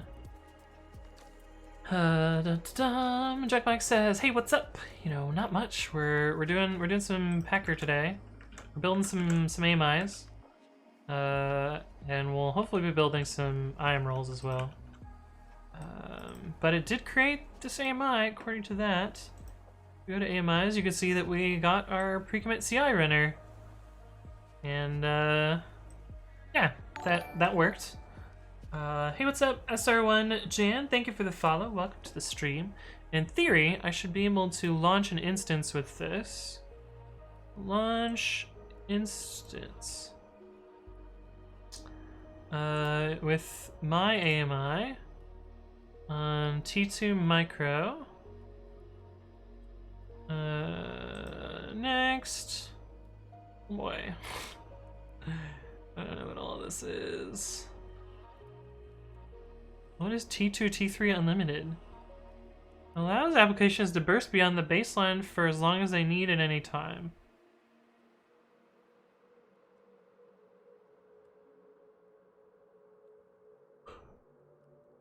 Interesting. Cool. Add storage. Storage. We could just use the default root volume. We don't need any tags. Security group. Security group is a set of firewall rules that control the traffic of your instance. Sure. How am I gonna be able to SH to this is the question though. I don't know. But let's see if we can launch this, I guess.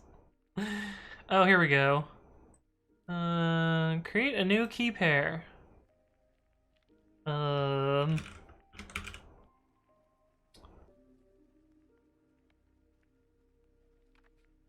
Store it in a secure and accessible location. That's an interesting way to do that.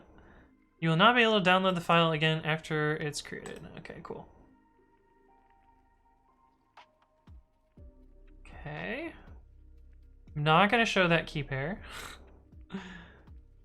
We'll click launch. Let me move that file into my VM so I could do that.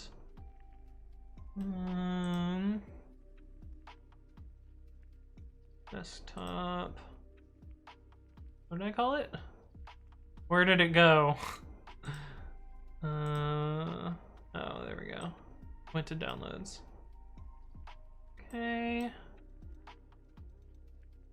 I moved it into my shared folders. And this is running already, I guess.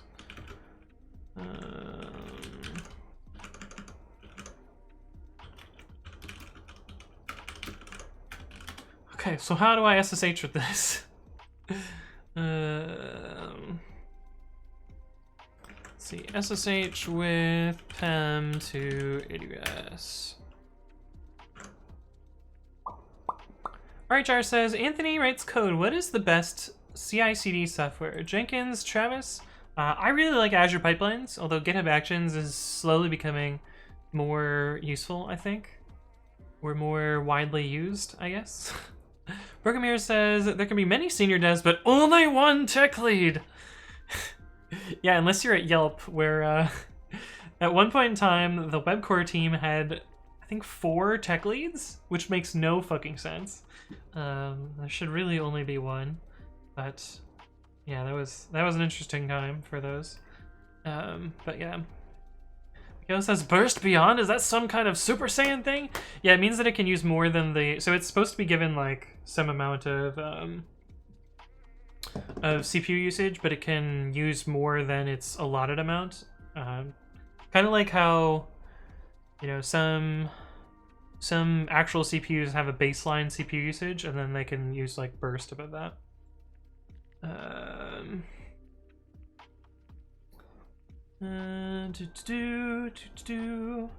Bergamir says, who understands all this shit, right? I don't know. I kind of know what's going on. Rat says, I broke a production server. No, fix it. Cyborg Security says it means chmod 400 key. I mean, I did 600. 600's fine, I think. That's what, read write? And, read write as me, and then zeros as the rest of it. 400 would work also, because I don't actually need write. I could do read only. CubeSpray did some crazy shit and swapped out the host ID for the server, and I can't SSH in. Oh no. SSH-I key. Okay. So, public IP. Where's the public IP? IPv4 public IP. So SSH-I test pair.pem to this. Permission denied, public key. Ubuntu at. Hey, we got into a server that I own. This is kind of cool.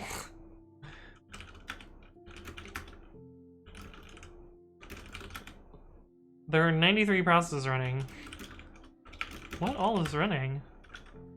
Okay, a bunch of system stuff. Got system D, cron. I did want to look at what packages are installed. Like, is Python installed?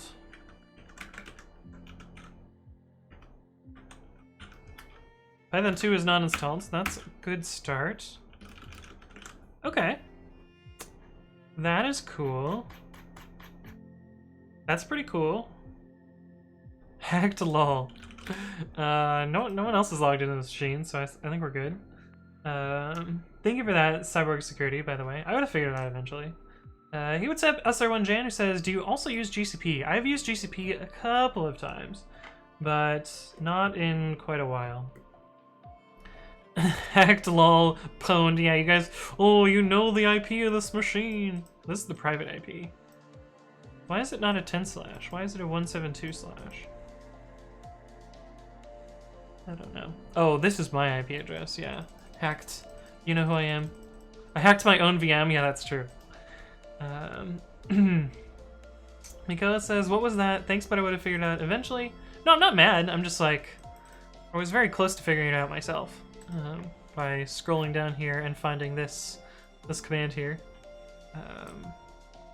But no, thank you for showing me that. That was helpful.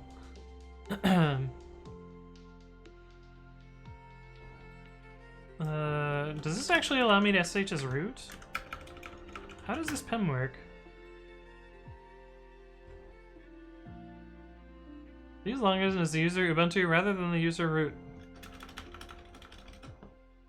Is it gonna kick me out? Oh, it did. It just slept for a while. Nice.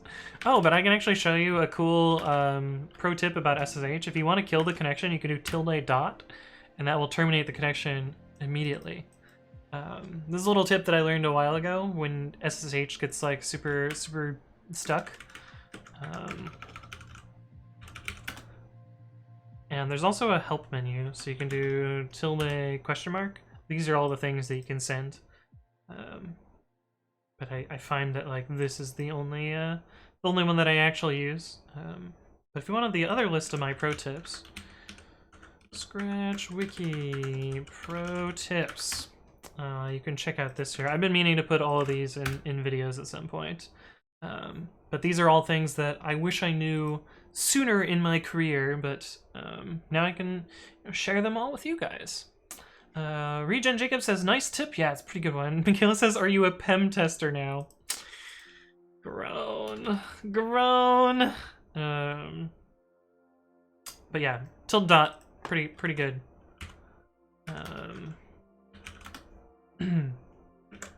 But yeah, okay, cool. We were able to launch this machine now, so I think we can start customizing the software that's on here.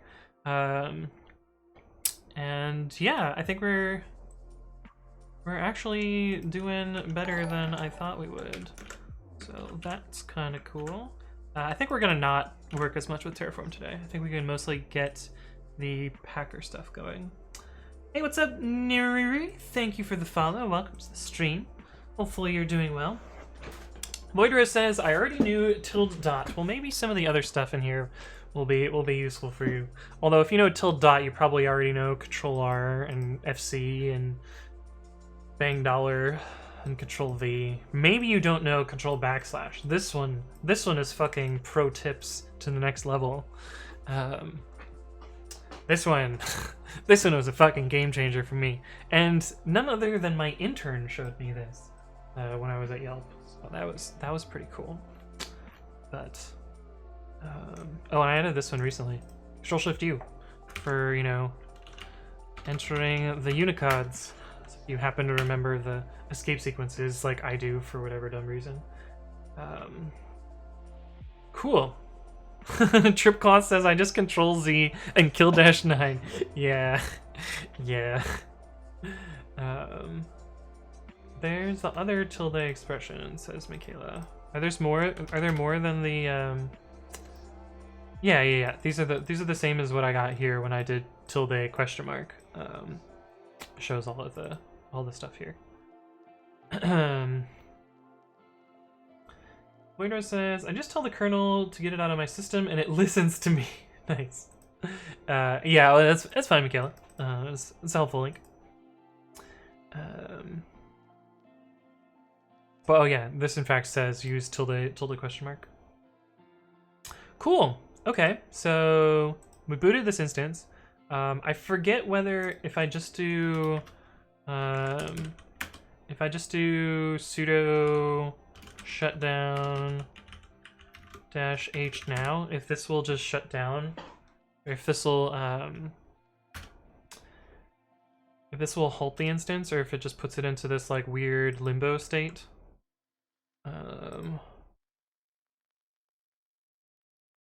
Oh, interesting. Like, this is in stopping. I wonder if it goes to terminated.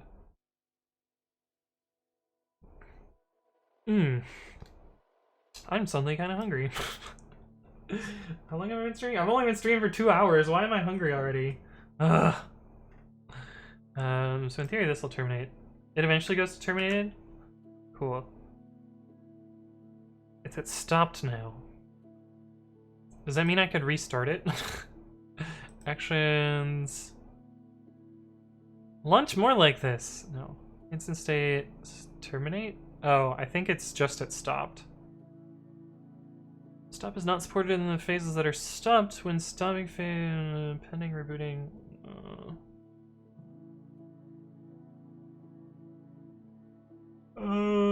Terminate is like deleted. Yeah, I mean that's what I want. I want it to delete because I'm gonna delete that AMI as well. Why did it go from stop to shutting down? That's weird. But anyway, I'm going to delete this this AMI. Deregister. Is that what I want? We'll just do the CLI. ADS EC2 help. No, ADS AMI help. There we go. No. Delete AMI using ADS CLI. Oh, it is deregister. Okay. Okay. Okay. Actions, deregister. Continue. Cool. Voidro says, what are we doing, by the way? We're setting up an EC2 AMI using Packer for pre-commit.ci. And I was just showing the basic, boring AMI that I created with my, like, Hello World Packer. Which is just this boring, setup here.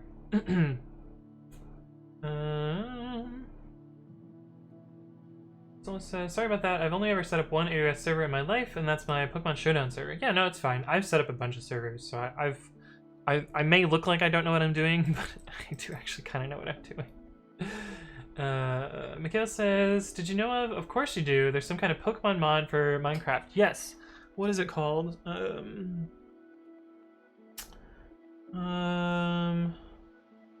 Fuck. There's like a really long, big server which a bunch of people are on, like Ethos Slab and Captain Sparkles was on there too. What is it called? Is it like, oh, it's called Pixelmon. That's what it's called, Pixelmon. But yeah, Pixelmon looks really cool. It also has like full like EVs and IVs and all the other fucking crap too. So it's like a fully built game, which is kind of crazy. Chipcloth says, thank you for trying AirDesk. That will be 25 cents. Love, Jeff. That was all in free tier, so I don't think it's actually cost anything. Although the AMI might have cost something. But whatever. Whatever. This page looks like ass. Why does this page look like ass? Okay. But yeah, the next step to Packer is to add more steps to it. Where is this? So we built that. Cool. Known issue. We don't have that. Managing the issue. You'll want to delete it, otherwise you'll be charged a penny. Cool, we deleted it. Probably still charged a penny. Oh, delete the snapshot too.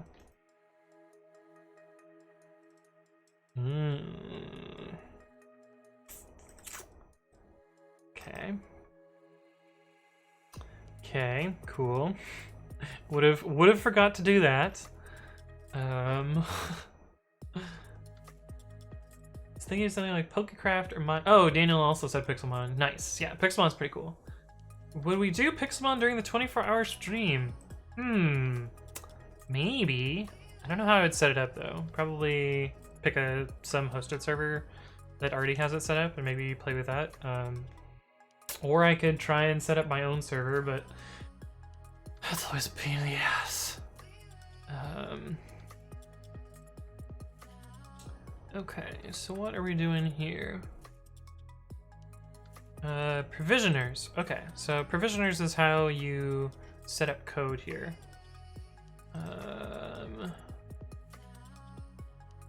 Cool. So, I think what I'm gonna do is actually combine. So we started working on this Puppet setup before for setting things up. Oh, I forgot to check if like Ruby's installed. Let's actually start that AMI again. Or start a new. We're gonna start just a blank Ubuntu and instances, launch instance. Why is 1604 what it defaults to? That's stupid. Or 1804. Where's 2004? 20.04. Oh, actually, we can go to the this page. 20.04. And we want US East 1. What is the difference between these two?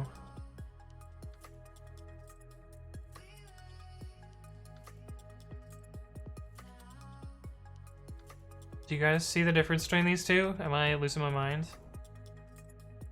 They're released on the same day. They're both HVM. They're both US East 1. I don't fucking know. We'll pick this one.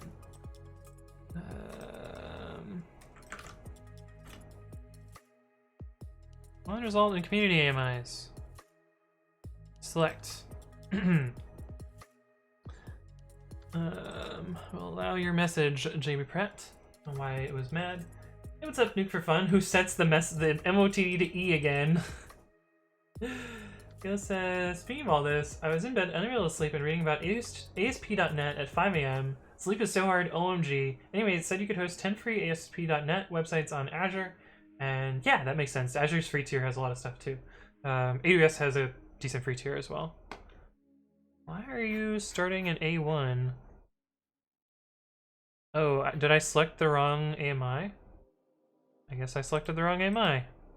Let's try this one then. Back. Launch. This one.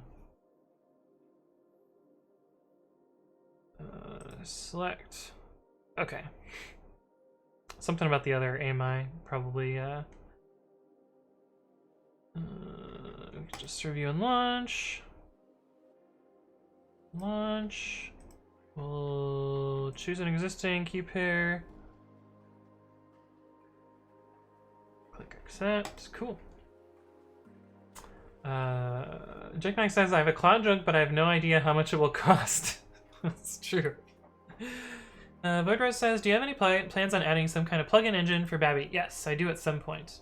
Oh, did I select ARM? Is that what it was? Oh, sure as shit. Sure as shit. That's what it was. I selected ARM instead of AMD. That would do it. Hey, what's up, Nicholas Cagefight? Thank you for the follow. Welcome to the stream. Hopefully you're doing well. Thank you for catching that for me. I don't want the ARM one. Yeah, that's true. There we go. Oh, wait, no. Accidentally do this before. I'm onto the server, but everything is still fucked, says JB Pratt. True. Sarcastic Dante says this link.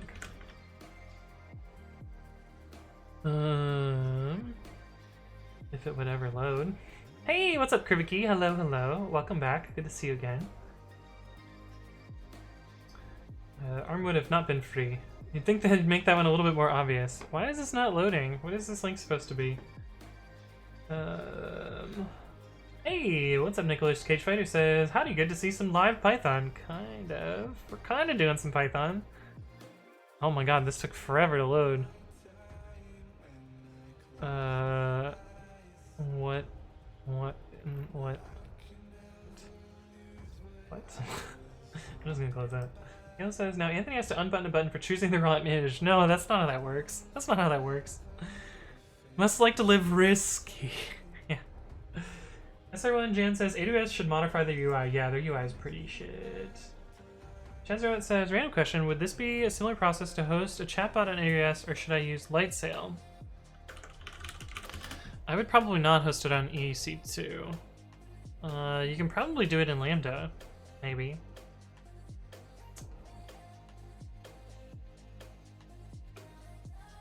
I don't know. I know hosting bots in Heroku is really easy. Yeah, the Risk V joke was pretty good. Or Risk 5. I know it's pronounced Risk 5, but I'm gonna say Risk V until I die. But it was a pretty good joke. I did appreciate that. Velsware says AWS is upgrading the UI service by service, but usually they're getting worse.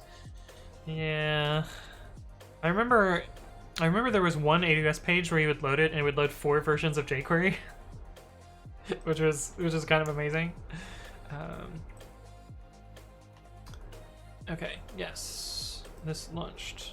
Cool. So now I just want to keep this up so I can play with it.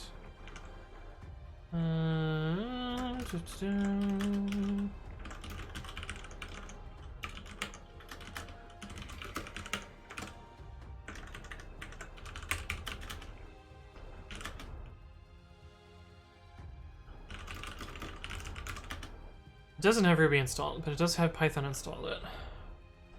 Okay, Jay. Yikes. I did say that though, so that's a fair bonk. That's fair bonk. Is system V pronounced 5 or V?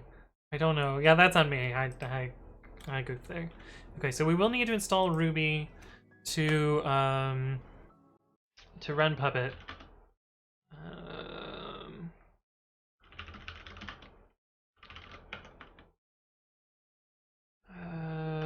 But I did want to check hostname dash capital I.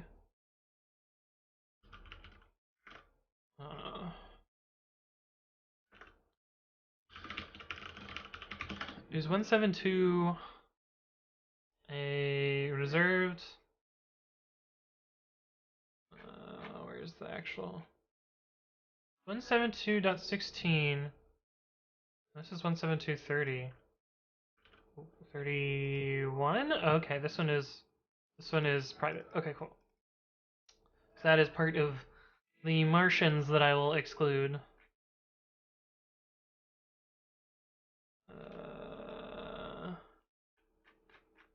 But yeah, I'm gonna block all these IPs at some point. Ruby Jamala says Ruby. Ruby? I mean, I'm not actually writing Ruby, but we will be installing Ruby. But how do I want to do this?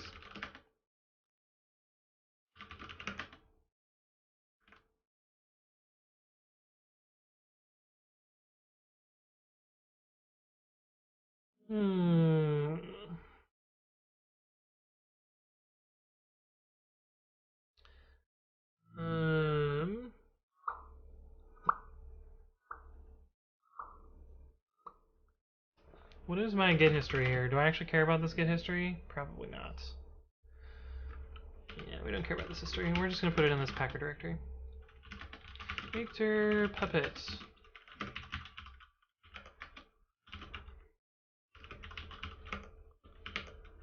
Puppet slash acceptance. Oh, I'm so hungry. Why am I so hungry? Modules. Pre-commit. Oh, but we don't want to copy that there. Modules. Puppet file. Run Puppet. Run Pippet. To Puppet.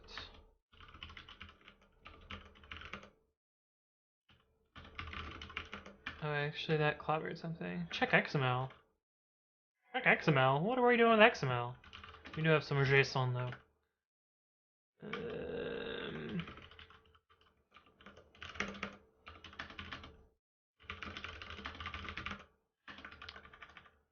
Okay, so builders, we need provisioners.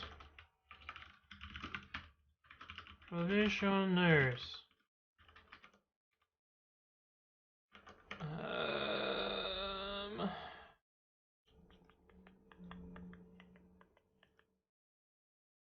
We need this, but not there.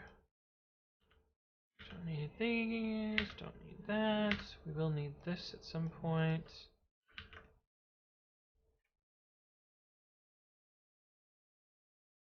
Okay, we're gonna start with this shell one.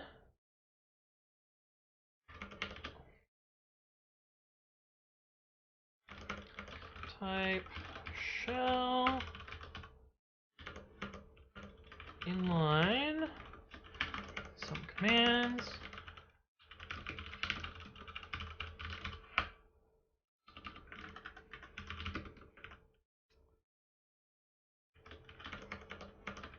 Sudo apt-get install -y no install recommends Ruby.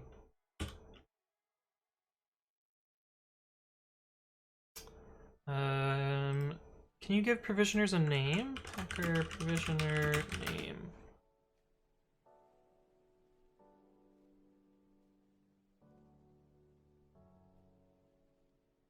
Like, I'm pretty sure they show up in the output somewhere, so I'm wondering if I can give them a name.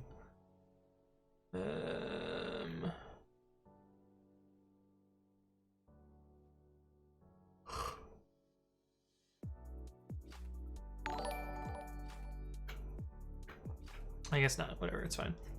Hey, what's up, AimUX? No, AimU Express. Thank you for the follow. Welcome to the stream. Hopefully you're doing well. Yellow says, eat food if you're hungry. I don't know what I would eat that's in my house right now. I could eat a banana. And then you guys would make fun of me for eating a banana again. But I could eat some cereal, which is kind of boring. I could have some oatmeal. Eat the spiders. Scylla says, every time I see var on JavaScript documentation, I die a little on the inside. Do you want to die some more on the inside? I'll repos grep star.js.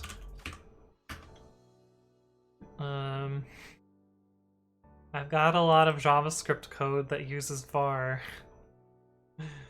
Oh, we got a, looks like jQuery.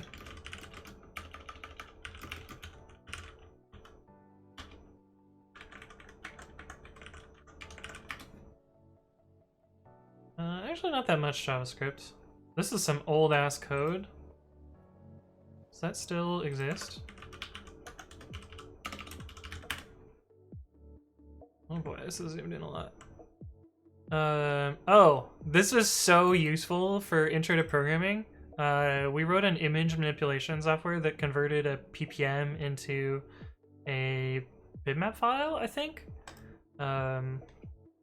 But here's like an example PPM file, which has like the version, the size, the color count, and then triplets of all of the pixels.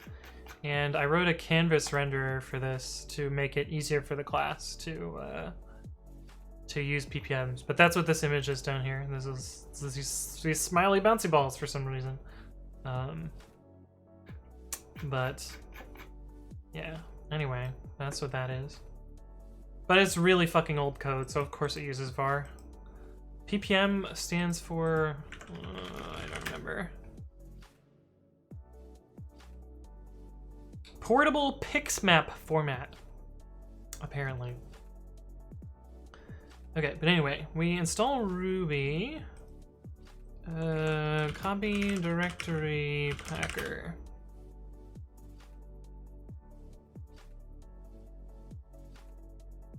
File provisioner uploads files to machines built by Packer. The recommended usage of files is to upload files and then shell to move them. The local file or directory. Perfect. Directory is what we want. That can be absolute or relative. Okay, so we want a type file and then source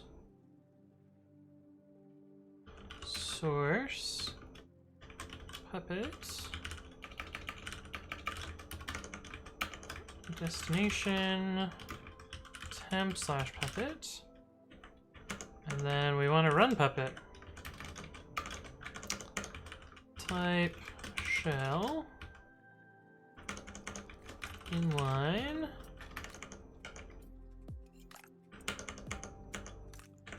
what, C temp/puppet and run puppet. What could go wrong? And then we need a cleanup job at the end. Type shell. We also want to test also. But we'll leave the test out for now. Inline. I love writing shell scripts in JSON. What do we want to do at the end? rm, rf, var, lib, apps, lists, /star, tilde, cache, temp, puppet.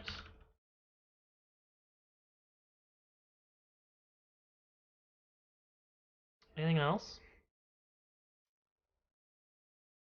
I think that's it. We also want to do apps get clean and that. Maybe there will be other stuff to clean up as well. But anyway, let's run this and see what happens.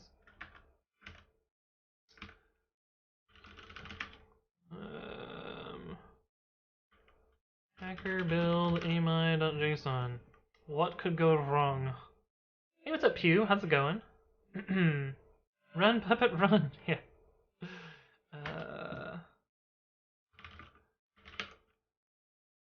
I fucking suck at JSON as usual. Stupid trailing commas. Is there a way to specify Packer that's not JSON? Packer configuration non-JSON. I think it's HTML. Running Packer configs in non-JSON formats. 1 year ago. There's a PR. Support HCL.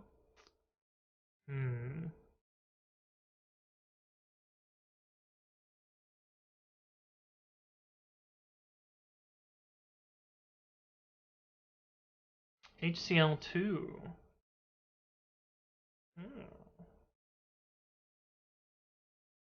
Oh. This makes it seem like it's not done.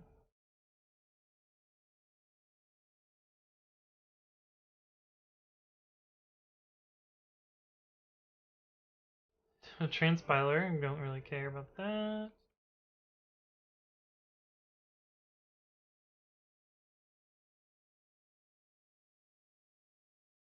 Oh, we started this. Don't care about these. Don't care about that. Don't care about that. I don't care about templating that much. And except for env. I care about env. Ah, no! Okay, well, I do need that.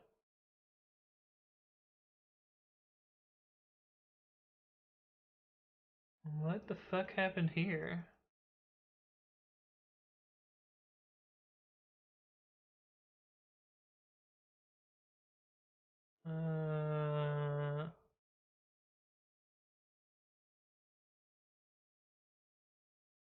No such file or directory var lib. Really?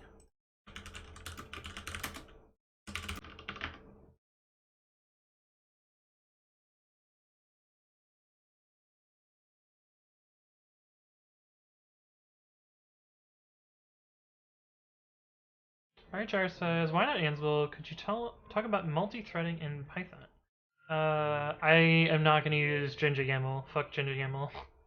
Puppet has a first-class syntax. Did this just flake? Is that what happened here? Why didn't this work?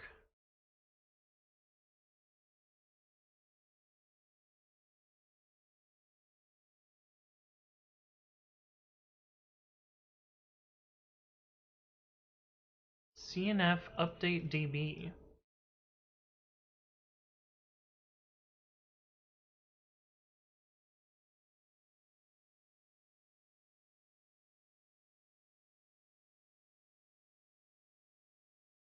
Post invoke success.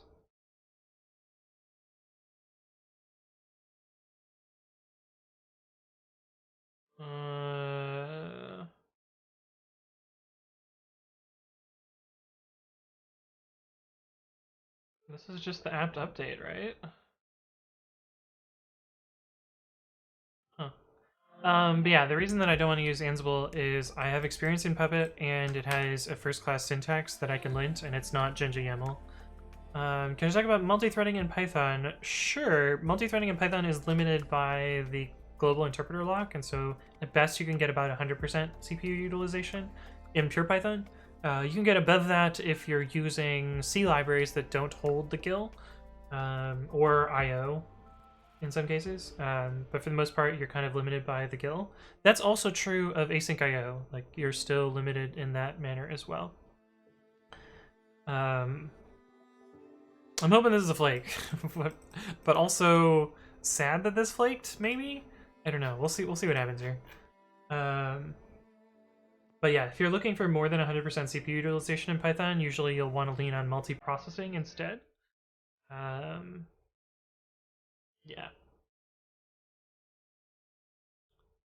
The past tense of flake is fluck. Yeah, man, this got real flucked.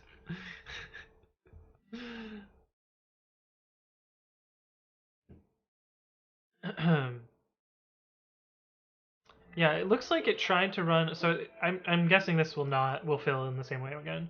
It looks like it tried to run this command, and then for some reason,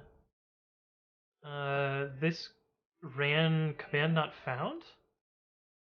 Oh, it's trying to populate the command not found database.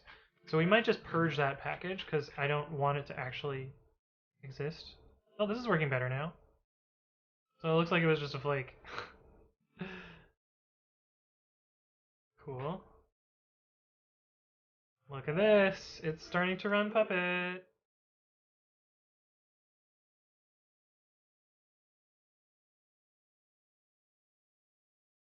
Let's see if this succeeds.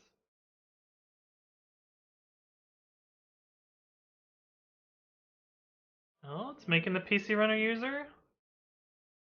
SRN Jan says, do you use the walrus operator?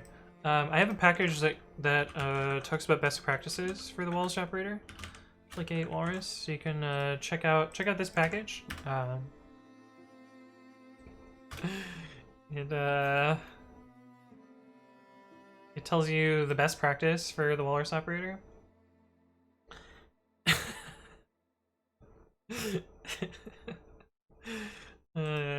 I make this joke every fucking stream. It's so good. Anyways, looks like this is kind of working. It's set up it's installed Podman. It looks like it's installing Buildo now. Hey, what's up? Jams! Welcome to the stream. Appreciate your jams. Oh no, what happened here? I probably forgot sudo. Shit. But thank you for the follow. Welcome. Hey, what's up, Nakaleric? Hello. Box Drawer Nurse is my favorite streamer. I'm your favorite streamer? That's adorable. James says, print hi. Hello. What fucking failed here? Oh, I definitely forgot sudo somewhere.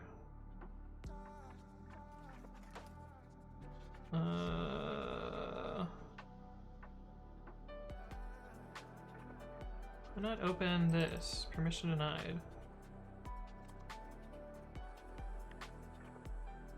This is a problem without having named scripts. I don't know which script this was. I assume this is the cleanup script, where I probably just forgot sudo.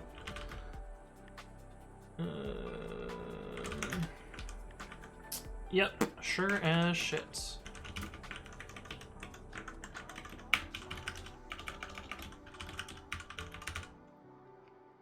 Yeah, I forgot sudo.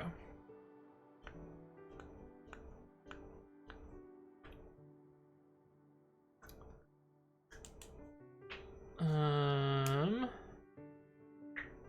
19 letters long says, in the mood for a Flagate question? Yeah, I'm also a maintainer of Flagate, so I'm happy to answer that as well. Yeah, I mean, just ask questions.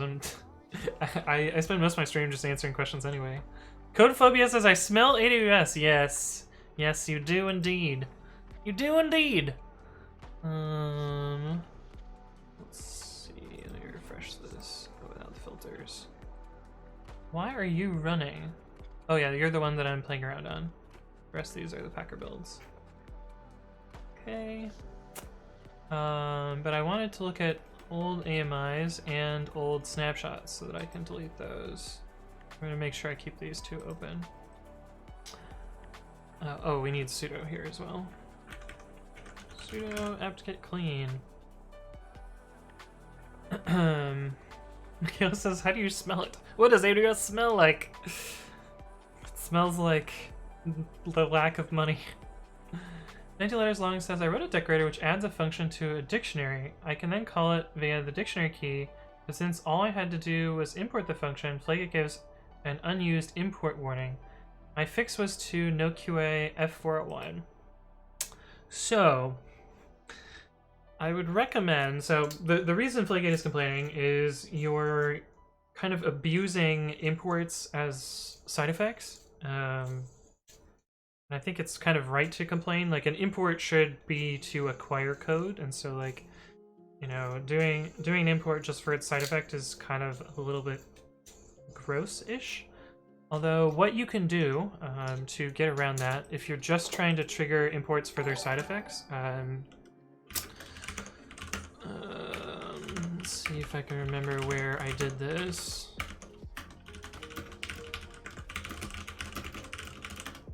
Yeah, it's in that file. Hey, what's up? I am Phoenix. Thank you for the follow. Welcome to the stream. You can do something like this. Using packageutil.walk packages. And this will allow you to call double under import, which is the import built-in. Because essentially what I think you're probably building a decorator and like registering a bunch of functions in a bunch of different modules to the centralized dictionary. And what you probably want to do is, you know, import all of your modules at once so that you can register everything. And packageutil.walk packages is one way that you can do this. I can link you this particular code. Git code dat. This is actually some of my oldest code that's on GitHub, so, and it still works though, so, you know, you can find this to be maybe useful or not. But this is what you can do to register, you know, trigger all those imports without pissing off Flake8 and do that. SR1 Jan says, wait a sec, Nano. So I used to use Nano, but this is actually my new text editor that I've written from scratch called Babby, and R1 Jan has helpfully linked Bang Editor in the chat. Oh wait, no, that's you. Michaela linked Bang Editor in the chat. But yeah, I wrote this from scratch. It is based on Nano. It's based on the ideas of Nano, so a lot of the keyboard shortcuts are the same. But yeah, it's my own text editor. It's pretty cool. So yeah, check it out. But it's inspired by Nano, but it has a bunch of other, you know, useful stuff like you know, Vim-like commands in some places, and syntax highlighting that uses VS Code themes, and I don't know, it's pretty dope. MSR says, Flake8 Walrus, wait, what? You can select several lines on GitHub? Since when? Yes. You can use, you've been able to do this for a long time. Like years, like literal years. But yeah, you hold down shift. You select the first line, you hold shift, and then click the second line. So it says, Anthony wasn't content on being a super hipster with Nano, so he built his own and became an extreme hipster. Oh, you probably haven't heard of it. It's called Babby. It's true, it's true. That's exactly why I did that. Okay, so after I put sudo here, that should work. But we want to purge command not found. We don't want this package. Sudo apt get purge. Is it apt get purge? Yeah, cool. Sudo apt get purge, command not found. we can run this first. That'll make it more consistent. Sudo apt-get auto remove -- purge. This will remove any packages that. Oh, that was interesting. It made a JavaScript comment in there. This will remove any packages that are not dependent upon. I also want to purge unattended upgrades as well. Oops, that's not what I want to do.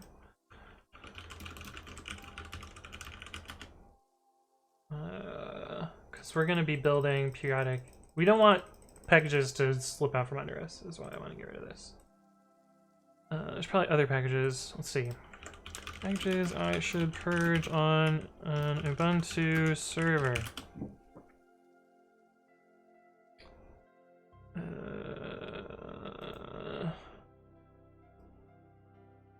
Diet Ubuntu.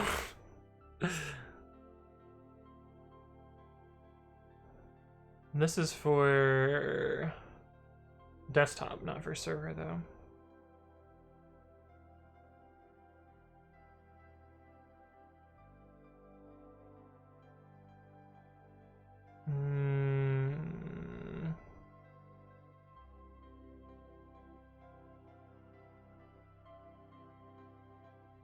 So that's not what I want.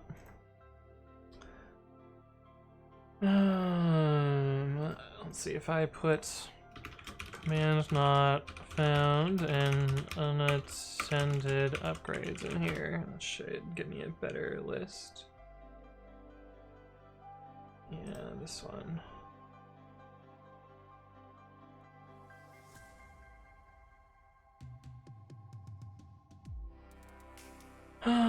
Maybe just command not found. Removing broken packages, that's not what we want.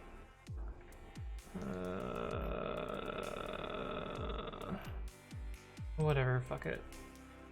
I know I want to remove those two packages, so we'll just do those. Yes, music, continue playing. Unattended upgrades.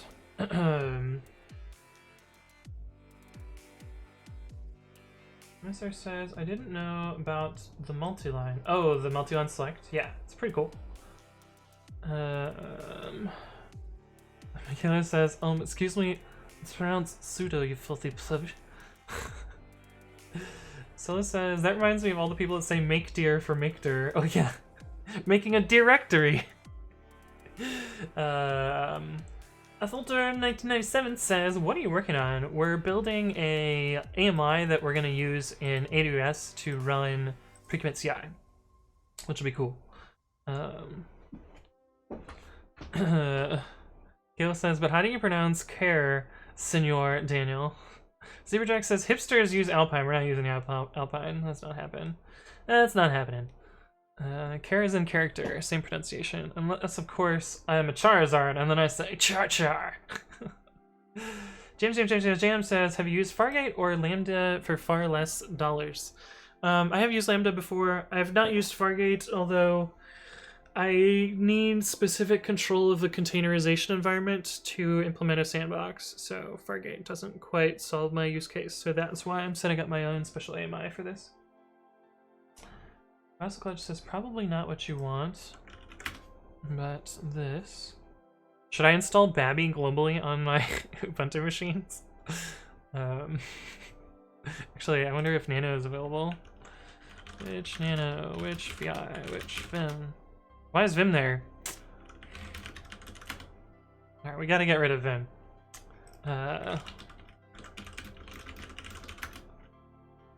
We gotta get rid of Vim. We can't have Vim on this machine. That's just unacceptable. Actually, I shouldn't purge these here. I should purge those in my configuration management software. We should do them all in here.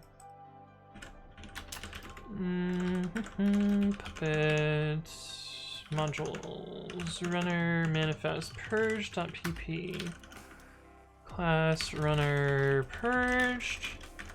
Package, oops.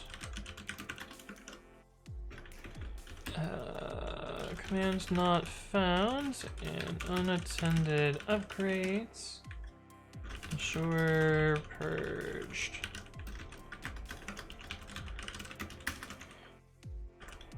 And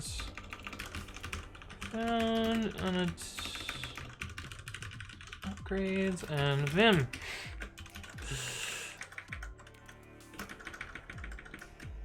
Oh, there's a syntax error here.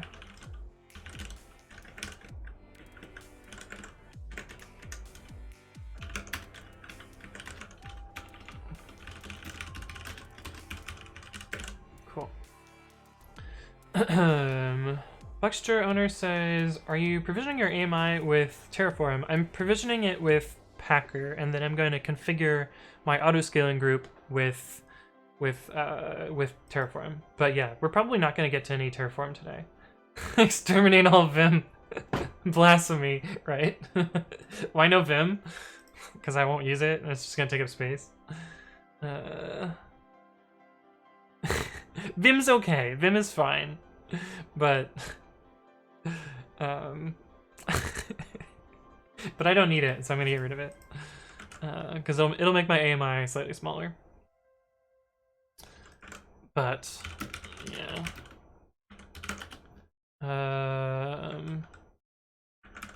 Let's build this. Packer validate.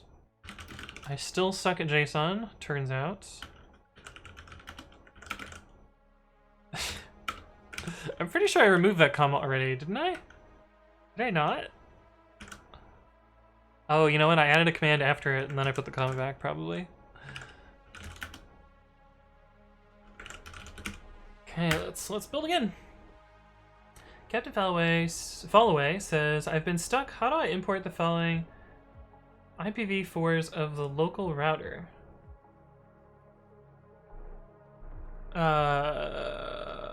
What do you mean? You're like looking for all of the local network stuff? I think you would do that with DHCP, but I don't know much about DHCP. I could be wrong. I just don't know.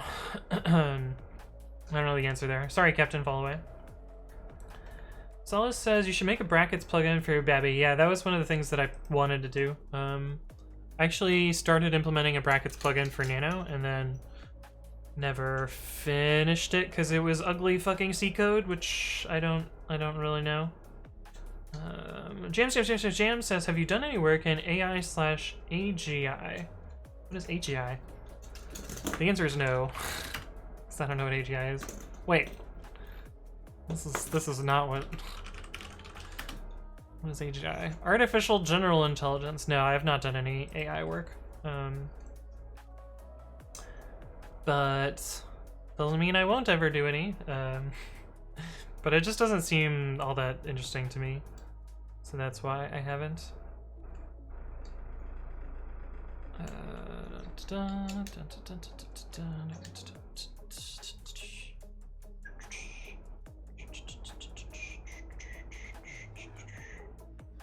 Cool. This looks good so far. This is THCP. I said DHCP, but yeah.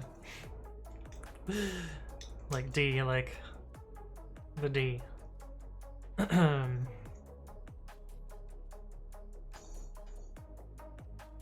But my goal for this today is to get this to the point where I can clone the pre-commit.ci repository and run a sample.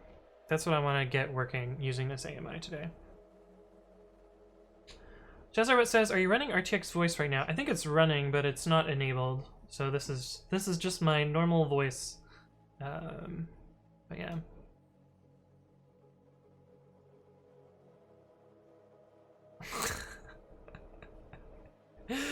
Sarcastic Dante bonked Michaela. Nice. Okay, so this is the purge, which has a bunch of very strange packages here. Sound theme free desktop. Yeah, we definitely need sound stuff. Okay, but I think this... Wait, provisioning step had errors. Oh, I forgot to do -y. God damn it. God damn it. This is actually way faster to provision than I remember. This is like actually very, very nice.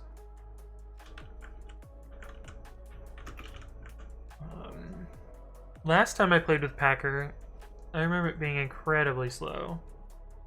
So this is you know, kind of refreshing. I mean, it's still kind of slow because it's taken a while, but this puppet run, how long does the puppet run take? 60 seconds? That's not that bad. Horo says, hey, I'm new here. What are you building? I'm working on... There's a bit of a long-winded explanation. I created a tool called pre-commit. You can check it out at pre-commit.com. I'm not going to talk super in-depth about the tool other than it is a linter and code formatter framework. I'm building a purpose-built CI solution based around that tool called pre-commit.ci, and it's going to be hosted in AWS and basically, you know, have these features. You can check it out, pre-commit.ci. And today we're working on setting up some AWS infrastructure for it. In particular, I'm setting up the disk image that'll be used to run stuff with it. Valsbird says, "Where's the pre-commit YouTube video when you need it?" Yeah, I haven't done that yet. Soon though. I think I was. Oh no, I'm maybe gonna record that today, but I need to get set up for. I need to get prepped for the 24-hour stream tomorrow. So. Probably won't have time to do recording there. But I recorded a bunch of videos yesterday, I just didn't do that. Alright, Jerry says, Alienrise code, how do you treat to alcohol? What does that mean? Are you asking, like, what alcohols do I drink? And, like, do I drink alcohol? Yes, I do. I like beer, and I like wine, and... What is this? Okay, that's fine. I... don't drink much hard alcohol, though I do like rum and vodka. Hey, what's up, Horo? Thank you for the follow. Welcome to the stream. My usual drink of choice is beer, and the beers that I like are wheat beers, as well as stouts and porters. I don't really like super bitter beers. I also like sours. I occasionally drink on stream, but not today, because I need to definitely make sure that I get stuff done after stream today so I can prep for tomorrow's stream. And I need to get a bunch of stuff done after stream, so I'm probably not going to drink today. But Zebrajack says it's hard to write Python while sober. That's not strictly true. But yeah. I'm decently good at writing code while inebriated, so you know it works out well enough.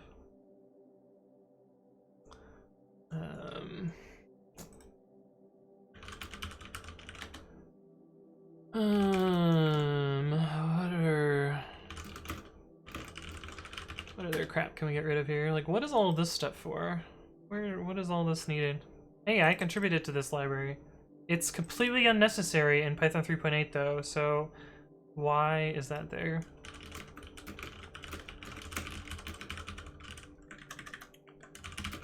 Let's install aptitude and look at this. Figure out why that is there. Who did their packaging incorrectly?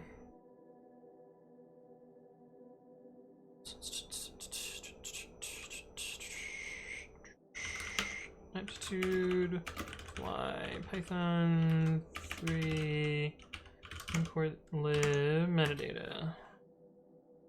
JSON schema. Oh, I know the author of JSON schema. Sometimes they stop by the chat. But it should be a optional dependency, not a hard dependency. Yeah.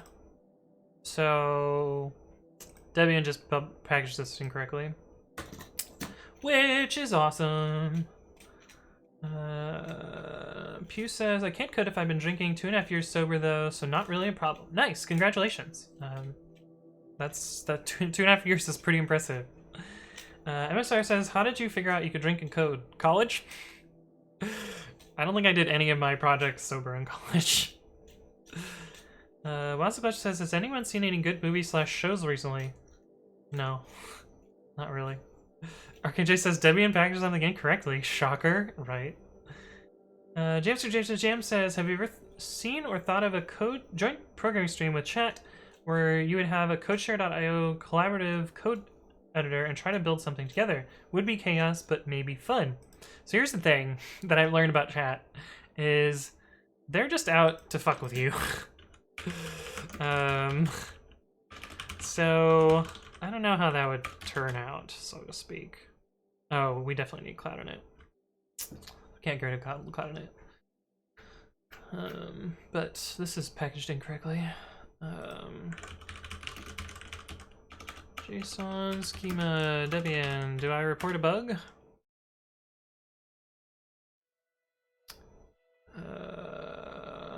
This is in stretch. We want it in Buster. Or Bullseye.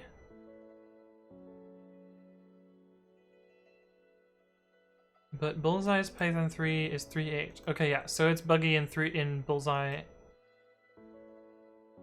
SID is their testing. So it's still broken here. Okay, cool. Bug reports. No reports found. Oh, I hate reporting bugs.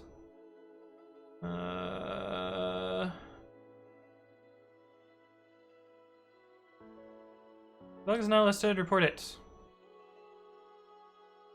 I don't want to. Ugh. God, I fucking hate reporting bugs to Debian. It's such a pain in the ass. Gotta do this weird email thing. Okay, let's copy this, I guess.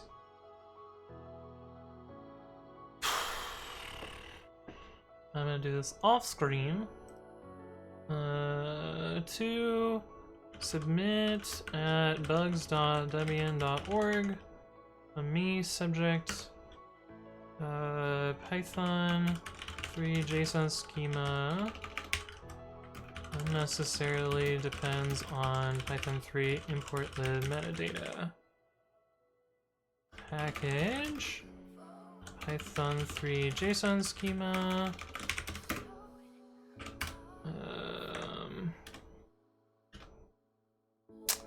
What version is this? 3.2.0. Version 3.2.0-3.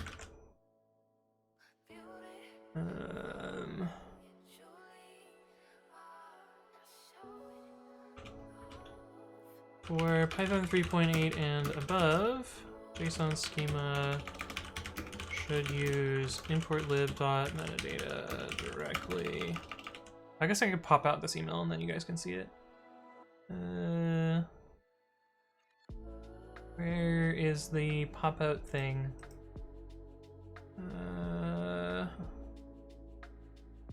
Click here to exit full screen. Click shift click to compose in a new window. Shift click. Alright, here we go. It didn't work. Damn it. Allow pop-ups for Gmail. Shoot. Alright, hang on guys. I know what I'm doing, right? Shift click. Cool. Alright, here we go. Should use import lib metadata from the standard library. You can see the dependency listed in JSON schemas. Setup tools, metadata here. Conditional. And then here.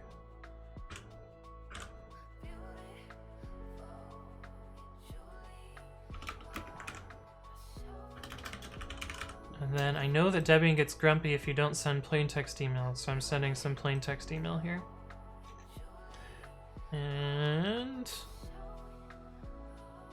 YOLO. Hopefully that's good enough. Anyway.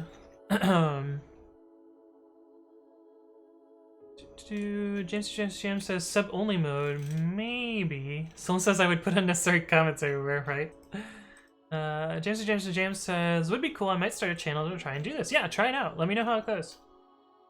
Hey, what's up, Denny1111? What do you think about the Walrus operator? We've already talked about this.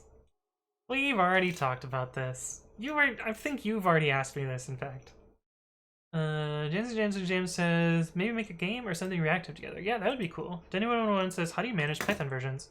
I install packages from Dead Snakes.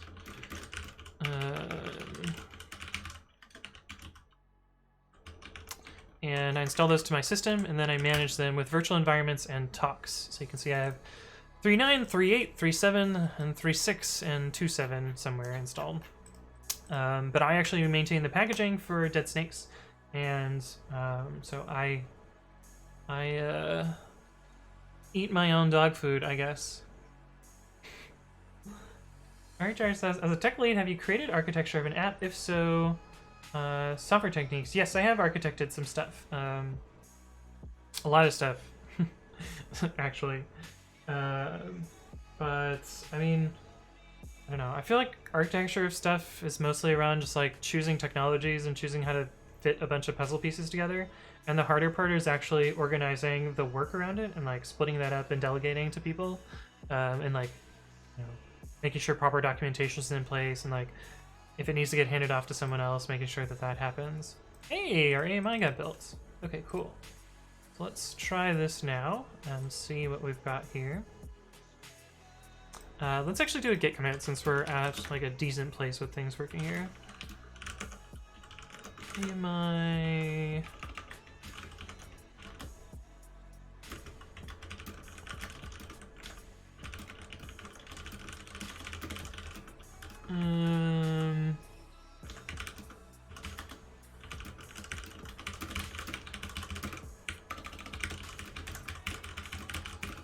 Gonna first make an initial empty commit.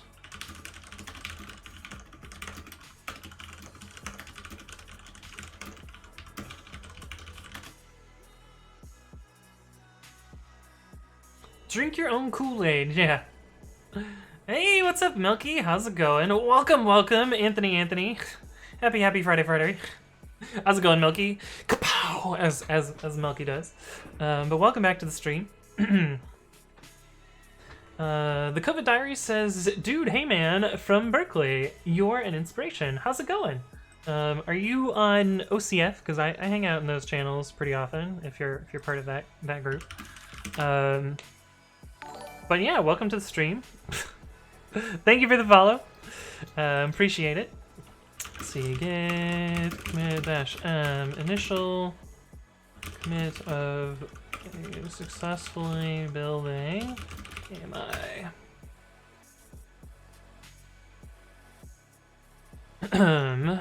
But yeah, we should be able to launch the new version of this. So I'm gonna exit out of that. We will terminate this instance. Actions. Instancate. Terminate. Default. Just delete. Perfect. Hey. Apparently that email was enough for Debian to create a bug. You can follow the progress here. It does not exist. What the fuck? Okay, anyway, maybe their system is eventually consistent. But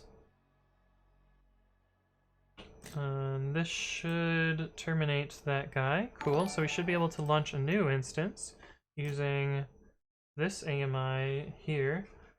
Hey, Greg He, thank you for subscribing with Twitch Prime, appreciate that. And Tawans, thank you for the raid. Welcome, raiders. What were you working on today, Tawans?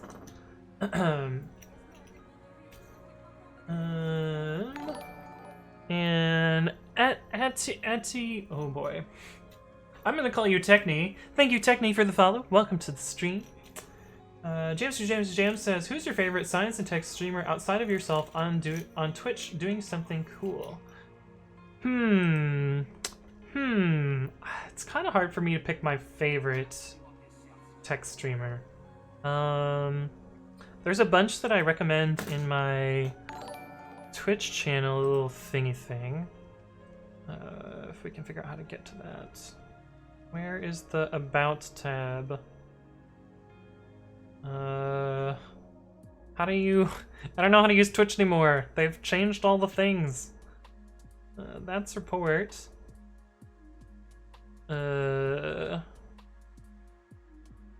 anyone know how to view the about? Maybe it's just /about. There we go. Nope, that's not it either. I don't fucking know. Oh, here we go. Home.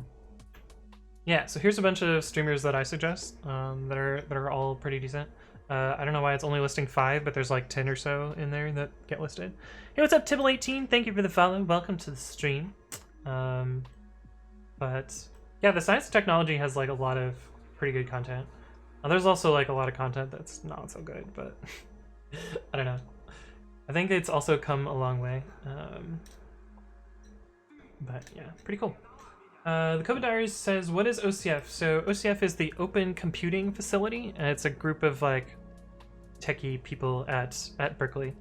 They have like a organization and set up and like run a computer lab and a bunch of stuff. And I know a bunch of people in OCF, so I was wondering if that's where you were from Berkeley and knew about my stream. But if not, that's cool too. Appreciate you stopping by.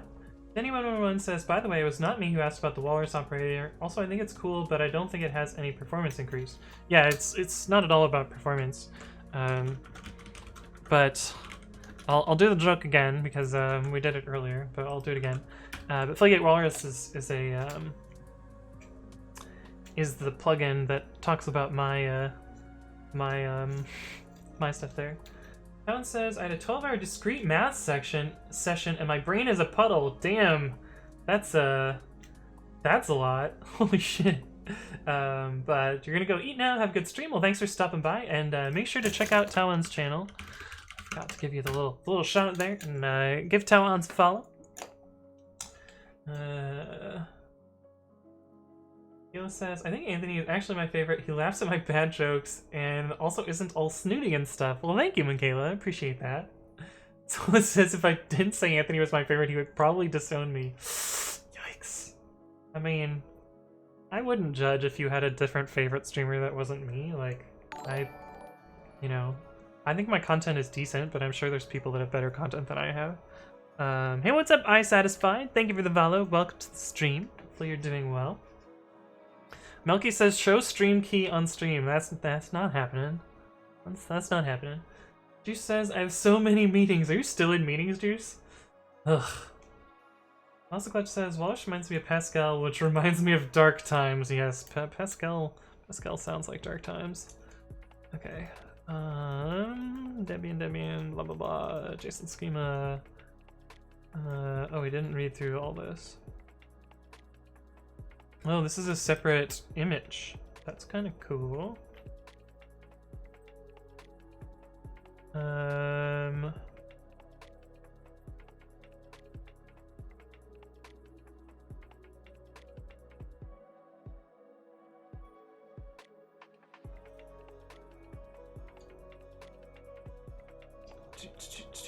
They have a greatly reduced default package set without many convenience tools for interactive usage.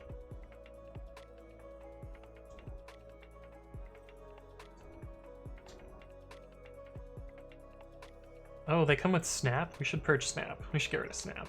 We don't need Snap. Fucking Snap.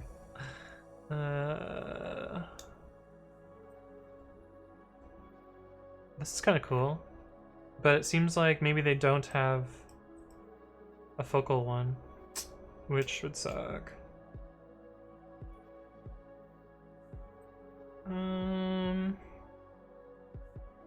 Yeah. Oh, they're in the Ubuntu account though. Interesting. Interesting.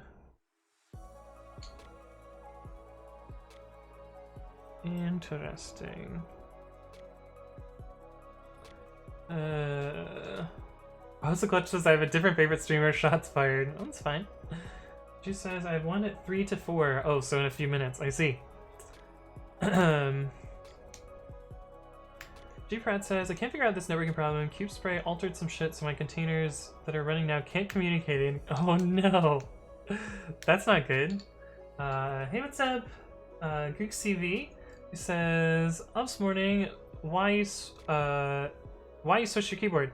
Somebody asked to see the other keyboard, and I keep forgetting to switch it back. Also, I really like this keyboard. I like the other keyboard too, but this one, I don't know. I feel much better on it. Juice says, got my bike. My bicycle got here, but literally every shop is booked for at least 2 weeks. Should I drop it off at the shop, or do you want to assemble my bike together in your 24-hour stream? Free content. How many pieces is your bicycle? And does it have directions? Because that will change whether I want to assemble it or not. Because if it's a lot of pieces, and then I'm afraid to open the box. Opening the box isn't gonna be a problem. Also, wait, what was the name of your bike? I can just look up assembly instructions. We can see how many pieces it is.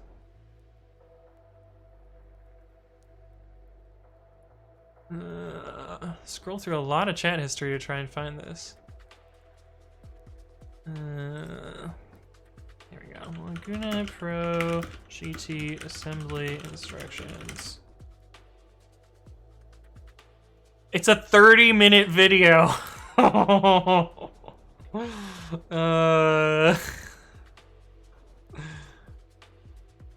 Fuck.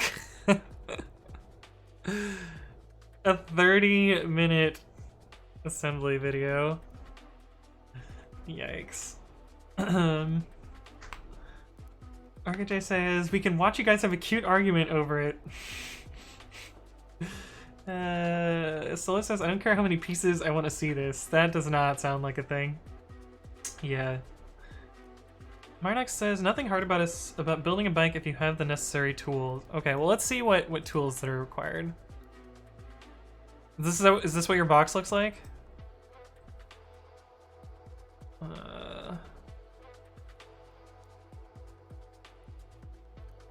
This actually doesn't look like that many parts. Well, I feel like there was a huge jump there. Or is the drive chain already assembled? If the drive chain's already there, this is definitely doable if the drive chain's already there.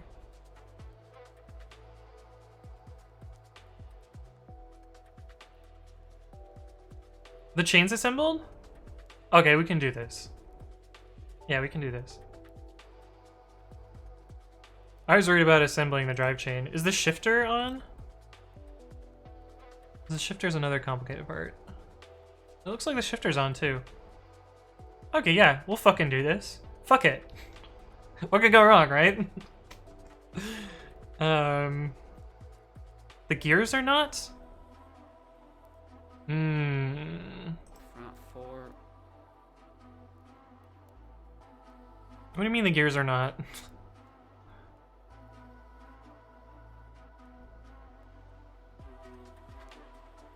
All right. Well, you show me off stream what it looks like. Just send me some photos. Like we'll chat. We'll figure out. But if it's mostly assembled, it should be pretty easy. Like if it looks like this guy's setup, we can just fucking do it. This will not be that hard. But yeah, that'll be fun. Okay, what the fuck was I doing? I was launching another instance, right? With my new AMI, my new snazzy AMI here. And then hopefully being able to run stuff. Select. Launch. Yes. Launch. We can support. Chat definitely knows everything about bikes. Press X to doubt. Okay. SSH-I. That's not what we want to do. SSH-I test pair to this. What happened there? Oh, there's a new line at the beginning. Ubuntu at. Connection refused. Yeah, it hasn't booted yet. Is my custom AMI taking longer to boot? To boot? There we go. G-Prat says, God fuck me, my dumbass past self. Oh no, ping, executable not found. Well, you have to install the ping package, it doesn't come by default. Stola says, all I know is that bike go brrr. It's true. Mindful Fox says, hi, bike inventor here. I don't think you're a bike inventor. But how's it going, Mindful Fox? Welcome back. You're doing it all wrong. Michaela says Anthony's going to be the maintainer of that bike. Oh no. Marnik says, I learned to do all the maintenance just by doing it. I maintain all my bikes myself, way cheaper and faster than going to a shop. So I do some maintenance on my bikes. Or my bike, I only have one bike. But mostly I'm just doing like chain lubing, which is easy enough. And I haven't had any like breakages, except for the time where I got attacked by a bush. Is the way that I want to refer to it. I definitely didn't run into a stationary bush and like break a bunch of components. That definitely didn't happen. Chezarot says, dang, this fire finally got... The fire that's been... Wait, really? The fire that started like a couple days ago? Shit. Where is this? What are the cross streets? Let's see, that's 101.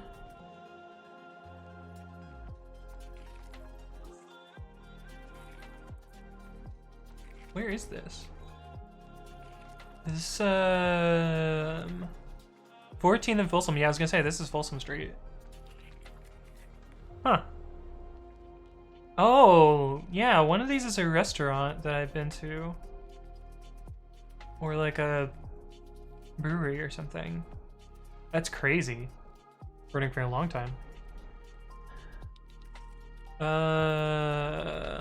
J. Pratt says, how the SH not found in the past? So some containers start without SH. So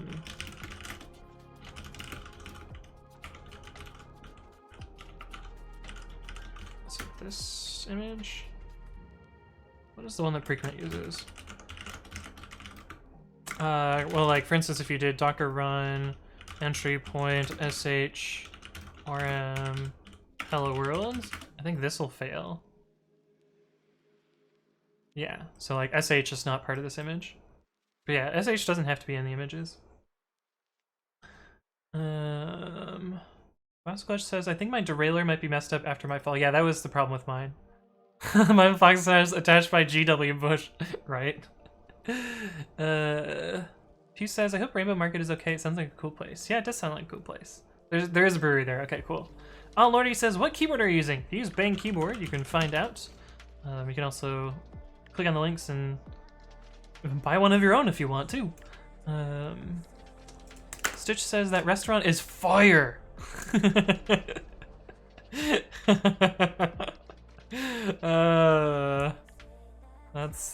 That's quite the pun.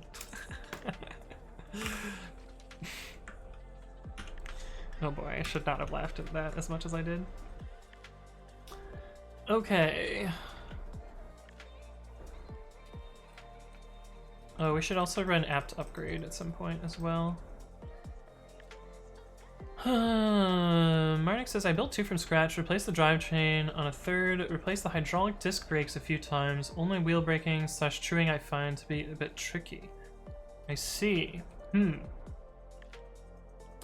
SRN Jan says, how would you minimize a Python Docker image with large libraries like Torch / TensorFlow? I wouldn't use Torch or TensorFlow. Easy solution. There's nothing you can do. You're kind of just fucked. Okay, so I'm actually gonna forward my SSH agent to this so that I can do a git clone. Git clone git at github.com pre-commit.ci / pre-commit.ci. Yes. Wait, why does it have git installed? I didn't install git. I kind of expected it to not have git installed. Why does this machine have so much shit on it? There's clearly some packages that we can purge here. Like it probably has curl installed. I don't need curl. Okay,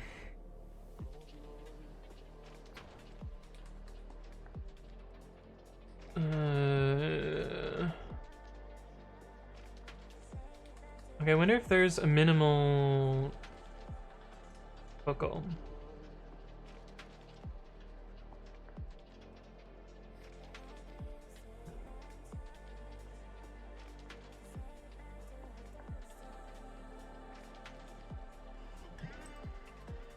They should have done this with CSS instead of doing it like that. AC2, describe images, owner. Let's try this command. That'll get all the Xenial images, but we want just Ubuntu star. Oh good, there is a focal image. Okay. That's cool. And it looks like it was built today. Dope! Okay, so I think we'll use this instead. Michael Fox says, do you type correctly now, or are you back to your bad habits? I'm back to our bad habits. Give it quick. Yeah, you see. Oh wait, no, I did it correctly. I did the Y's correctly that time. I did the Y correctly. Yay! Look at me. SR1 Jan says, just uploaded 2 gigs to GCP Cloud Registry. Press Y for us. I did it, Pew. I did it. Hey, what's up, Jay Victor? Hello, hello. Welcome to the stream. Yeah, learning. Okay, this is dope. We're gonna switch to this image, because I like this instead.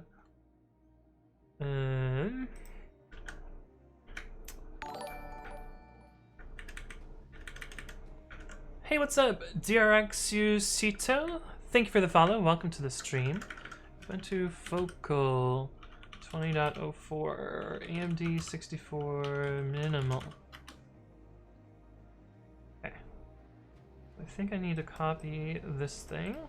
Let's update our packer.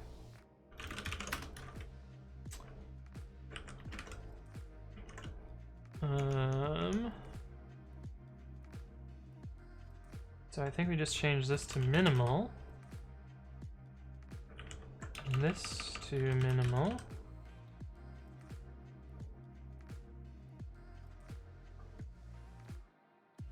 And put, what, HVM SSD here?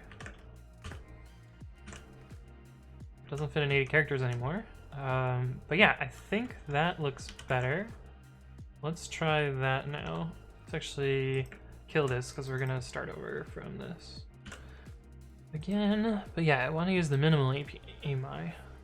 So actions, instant state, terminate. Yes. Wascalash says hopefully not too minimal. Well, I mean, worst case, we'll write a lot more configuration management and manage more of the system. So I think it'll be fine. I think it will be fine. Let's see, packer build ami.json. Hey, what's up, Drakappa? Hello! Hello to you as well. Welcome to the stream.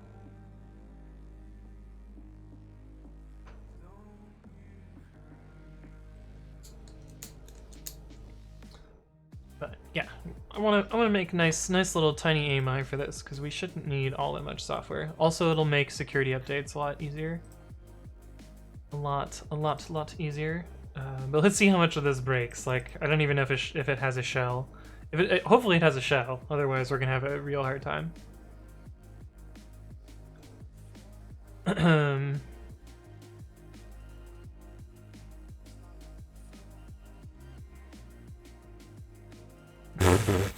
What? Oh my goodness. Somebody added a link to the Discord that is computer generated dick pics. Which is kind of amazing. Unable to locate package Ruby. What?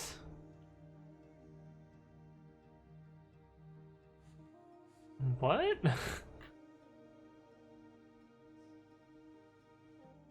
What?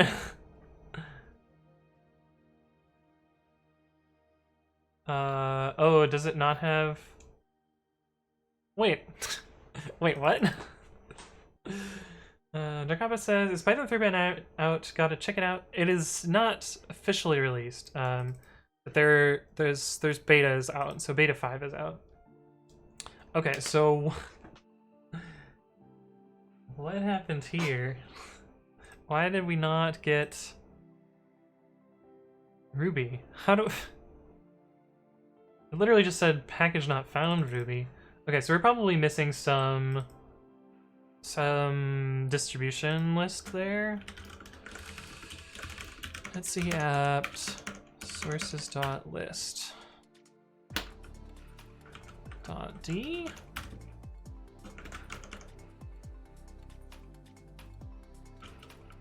Where's the just default list? I guess it's in here. This is not highlighted. Okay. Local main restricted. Are we missing main? Is that what it is? Oh, we've got main. We got main, we've got restricted. We've got... We have updates, we have updates.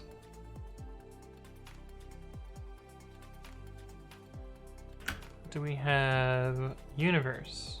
We do have universe. Do we have focal updates? Yeah, we have that there. Do we have multiverse? We have multiverse.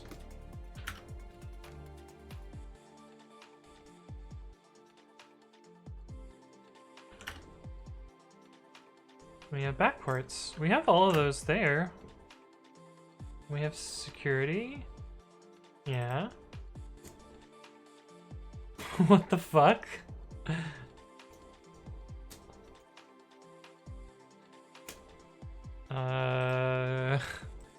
Am's confused, so we're gonna launch a new instance using this AMI and figure out what's going on there. Figure out why we can't install Ruby.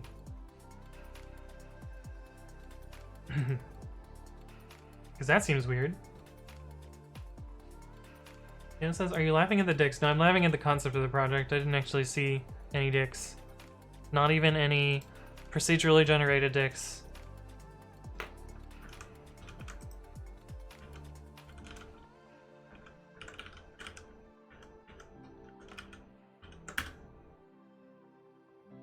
Huh. It's weird.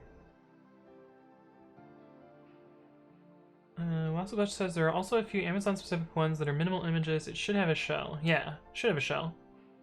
I assume it'll have a shell. Yes, and as SSHD. Drakava says, are you using a dev branch maybe? Over 3.9? Yeah, I'm using beta 5. I provide packages for the Dead Snakes PPA. And I usually upload the betas before they get released. So you can see, like, I have provided packages for 3.9 beta 5 for Xenial, Focal, and Bionic.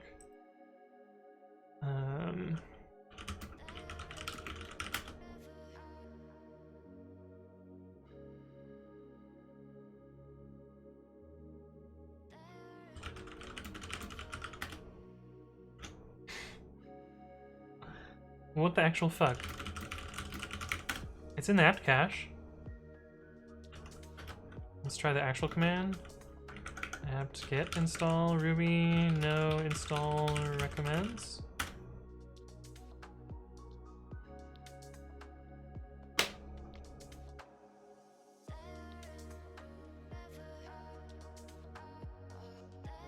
What? What the fuck happened here? Unable to locate package Ruby. Is it a flake?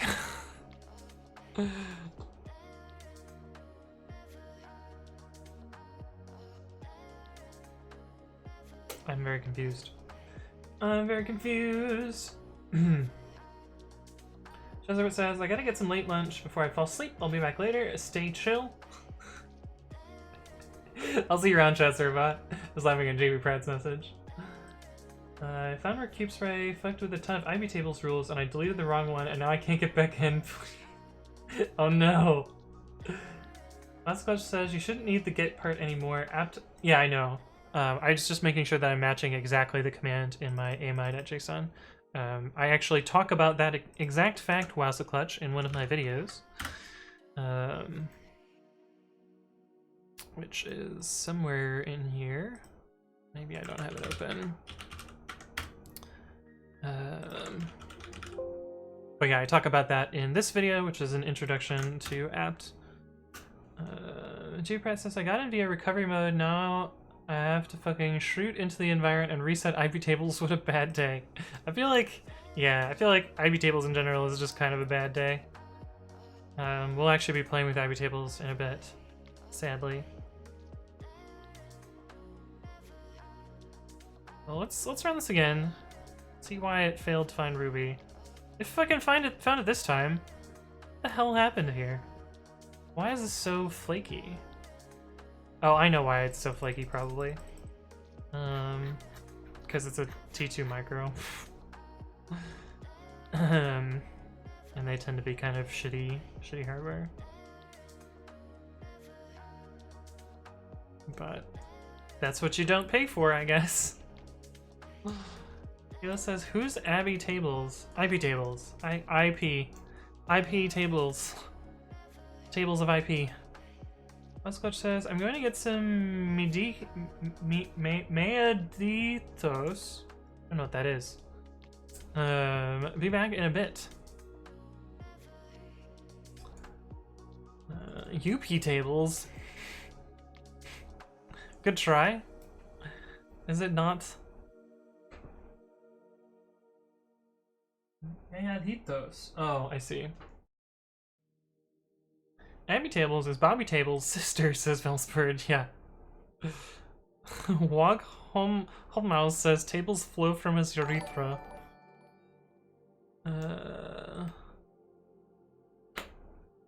Oh, is it mead? Meaditos. Oh, I see. I was reading it like it was Spanish. It's not. Hey, what's up, Marionodos? Thank you for the follow. Welcome to the stream. Hopefully your day's going well. Hey, what's up, Master Tech? Hello, hello.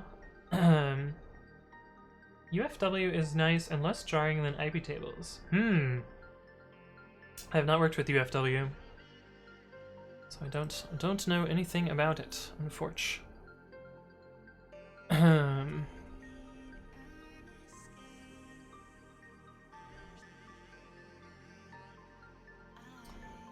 Okay, but this succeeded now, so we should be able to start this new AMI and then start iterating on stuff that we need in our Puppet setup. But it did succeed, which is pretty cool.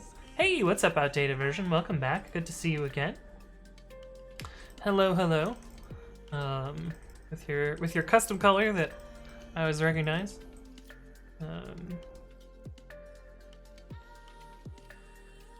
Yeah, this will be our new AMI. So we should be able to kill this now. It doesn't actually kill it, so we need to go here. And terminate. Yes. We should be able to launch a new instance using our new AMI. That doesn't exist yet. It is not ready yet.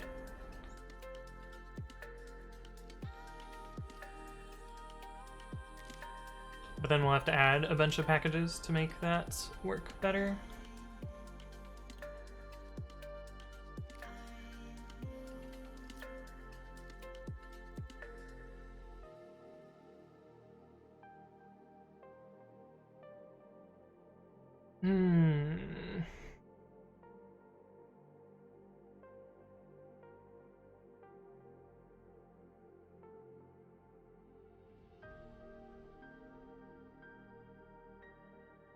Wait, you can link GitHub with Discord?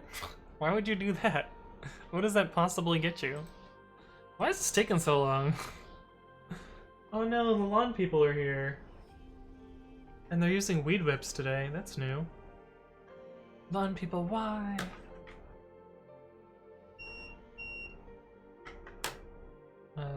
Sorry, I was just turning up. I was turning off the air conditioner. Weed whip, is that a weed whacker? Yes, it's a weed whacker. There is a funny meme Weed whacker. Actually, this might not be safe for work. Okay, these are all safe images. But it was like Weed Whacker versus Weed Whacker, where one is like a dude that's just like jerking it while super blazed, and the other is the lawn people device.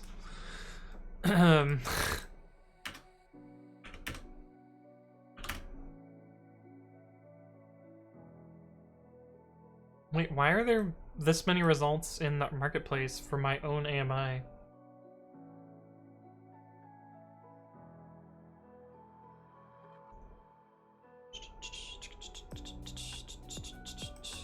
Yes, lunch. But yeah, Weed Whacker.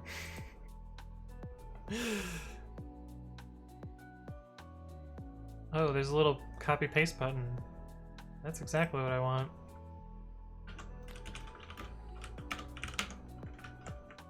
Let's see, ubuntu at.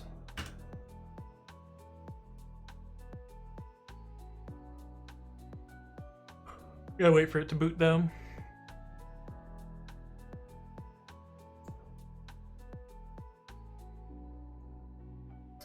Yeah, this AMI build is actually pretty quick, so I feel like I can do this as a deploy step and not be too sad about it. Hey, what's up, FinnXD12? Welcome to the stream. How's it going? Weed Whip is just a car made out of weed. Yeah.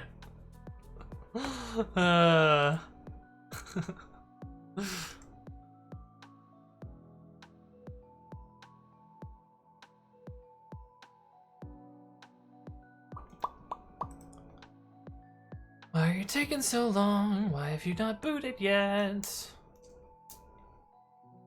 Oh, I should look at what the launch config looks like. What the Cloud Init does. Hey, what's up, Fifth Cow? Thank you for the follow. Welcome to the stream. What happened to the first 4 cows? What happened to your brethren? Okay. 430 packages are installed. No get, okay. No less, okay. That's good.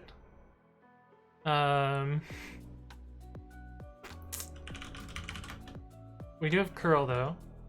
Interesting. Did it say filth cow? Did I read that wrong? No, it does say fifth cow.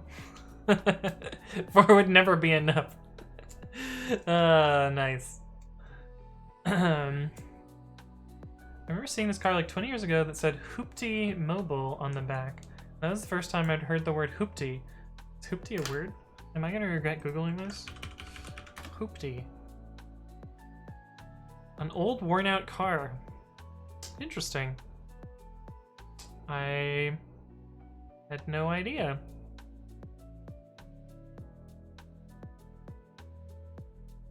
Interesting. That's a word I had not heard either. A junker. A cheap car. Okay, so we need to install Git. And we have Python 3 already. So that's helpful. We have libyaml, but not libyaml dev.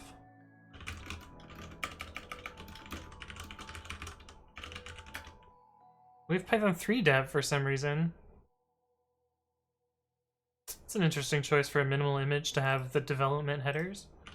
That means we probably have GCC as well. We do. We do indeed. Do we have G++? No, but that's fine. What's up, Roger390? Thank you for the follow. Welcome to the stream. Okay, so the next step we need to do is to get Git installed.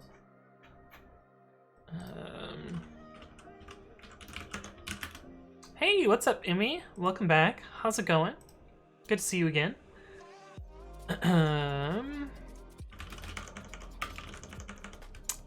Modules, packages, manifests. Class, packages, utilities.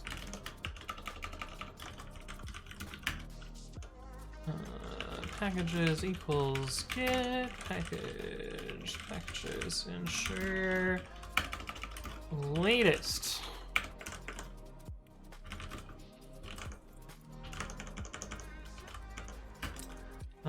Emmy says, it goes as you would expect 2020 to go. How about you? Yeah, I mean, I always say I'm doing well, but how well can you do in the year 2020? Utilities. Just make sure this works. Type in my bad password, which is literally bad password. Oh no, he typed a password on his stream. That was perfect, Valsford. Bang still doing well. Doing well in 2020? Yeah. Oh no! Shit. I didn't actually want to purge those packages. Although I have my own not found handler, so I actually don't need command not found. But I do want this installed.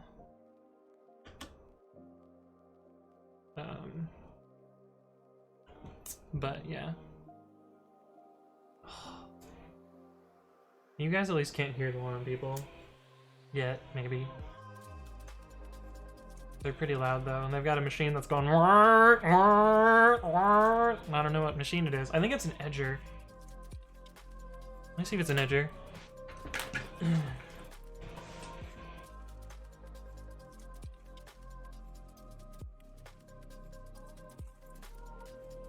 No, it's a hedge trimmer.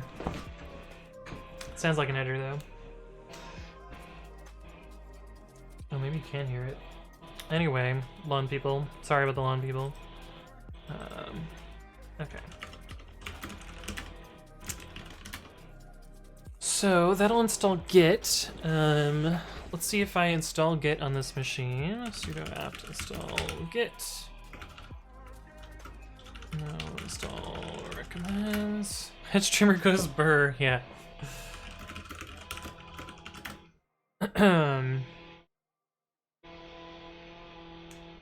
Amy says, my landscaper likes coming at 8 a.m. Damn, that's pretty early. The long people? Yeah. The 64-bit people, right, Michaela? Okay, so if we SSH with forwarding, get github.com, no, pre-commit.ci, yes.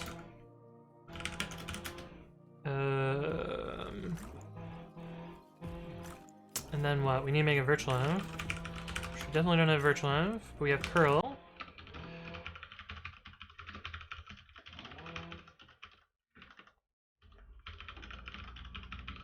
And I actually went over this exact technique in a video that I uploaded this morning, which is bootstrapping a virtual env from nothing.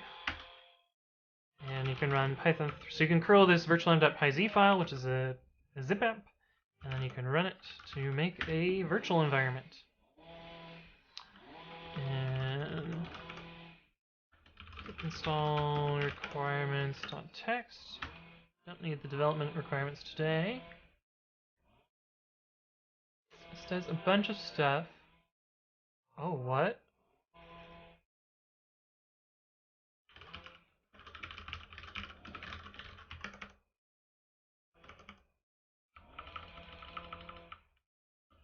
Oh, I was gonna say this should have this shouldn't have imported built the CML stuff. So we need to ensure that is installed as well.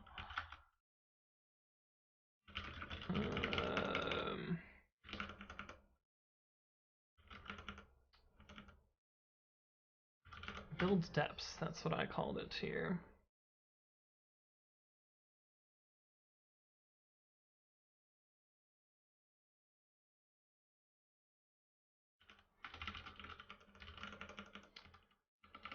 Packages manifest build depths.pp. Don't need to build that or that. You need to build YAML Don't need this either.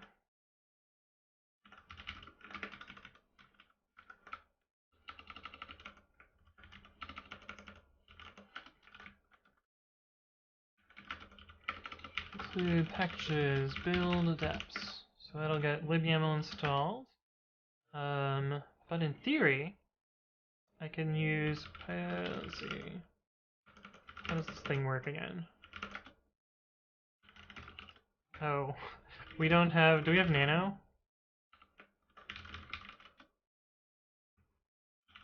We don't need nano, we can pip install Babby. And he says, how's Babby doing? Well, speaking of how's Babby doing, where are the syntax highlighting? Why? Uh-oh, probably because term... No, term is set properly. Where's the syntax highlighting? Oh, I don't have a theme. I don't have a theme. I don't have a theme. That's fine, we don't need a theme.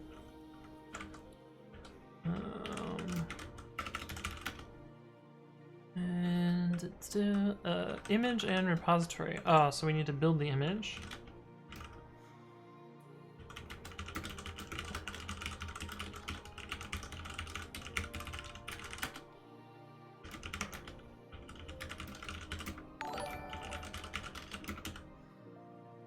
That's how we build this. Hey, what's up, Zero Bad? Thank you for the follow and welcome to the stream. Hopefully you're doing well. But yeah, Babby's doing well, Emmy. I haven't really worked on it all that much in a while. We did fix a infinite hang that was plaguing JavaScript and JavaScript and HTML a couple streams ago. Fargio for money says XLift tech lead PogChamp. I don't know if getting laid off is PogChamp, but I don't know. Yes, it's true. J. Louis says change the keyboard. Yes, we changed keyboard a couple streams ago. I was meaning to switch back to the split keyboard today, but I forgot, so we're using this. And I think we're going to use this for, well, I think we'll probably use both keyboards tomorrow. Tomorrow is the 24-hour stream, where I will be streaming for 24 hours doing various things. Some of them will be programming, some of them will be baking. We apparently are going to assemble a bicycle as well. We're gonna be playing some video games. We're gonna be doing all sorts of stuff tomorrow. It's gonna be crazy, crazy long stream, but it should be pretty fun. Should be pretty fun. But yeah, stop by for that tomorrow. Hey, what's up, Lobsang2? Thank you for the follow. Welcome to the stream. Hopefully your day's going well. Oh, we're gonna do some Twitch sings, which will be fun too. So you'll get to hear my singing voice. No, why are you installing Python 2? Oh right, this Docker image has Python 2. Right, that makes sense. Late Linux Haxor says, what time does the 24-hour stream start? It'll start at the normal stream time, which actually, that's a good reminder. Let me go to, there's a Google Calendar, and I always forget to update it, but we'll make sure to update it for tomorrow. View by week. And so, edit event. We want to just edit this instance of the event. Actually, we'll cancel this. That'll make this easier. Delete this event. And then we'll create a new event. More options. We'll add it to the stream. 24-hour stream. Oh my god. Why does it say July 4th? 2020. No. It'll be August 1st at 11 a.m. to 11 a.m. on August 2nd. Oh my god. 24-hour stream. Lots of COD. Also other stuff. Like assembly, video games. What else are we doing? Pokemon, singing, baking, whatever else chat wants to do. But yeah, it'll start. Why did this suddenly go to the 4th of July? What? Okay, but anyway, yes. 24-hour stream. Oh, I deleted the one at the 4th of July. That's why. Why the fuck did it go to the 4th of July? Anyway. We deleted an event in the past. Why does it not show it here? Anyway, yeah, that's tomorrow. Will be pretty dope. But yeah, it starts at 11 a.m. the same time as it usually does. RKJ says Twitch says sub renews on August 1st today, but it's still the 31st for me. Dates are hard, man. Dates are hard. Scylla says, can we do a coding drinking game? Every time there's a runtime error, take a shot. If not you, I'll do it. So here's the thing about drinking. If I drink early in the stream, I'm never gonna finish the stream. You know, I'll just be a mess and like want to take a nap immediately. So I'm gonna not drink until later in the stream.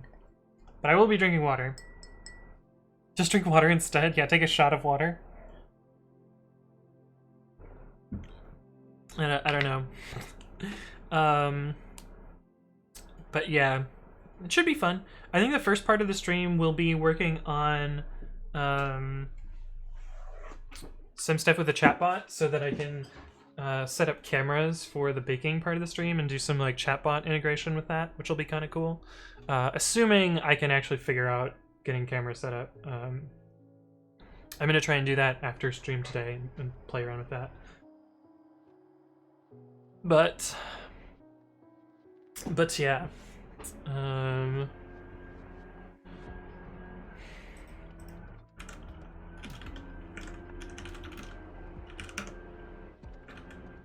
god, I didn't want to do that.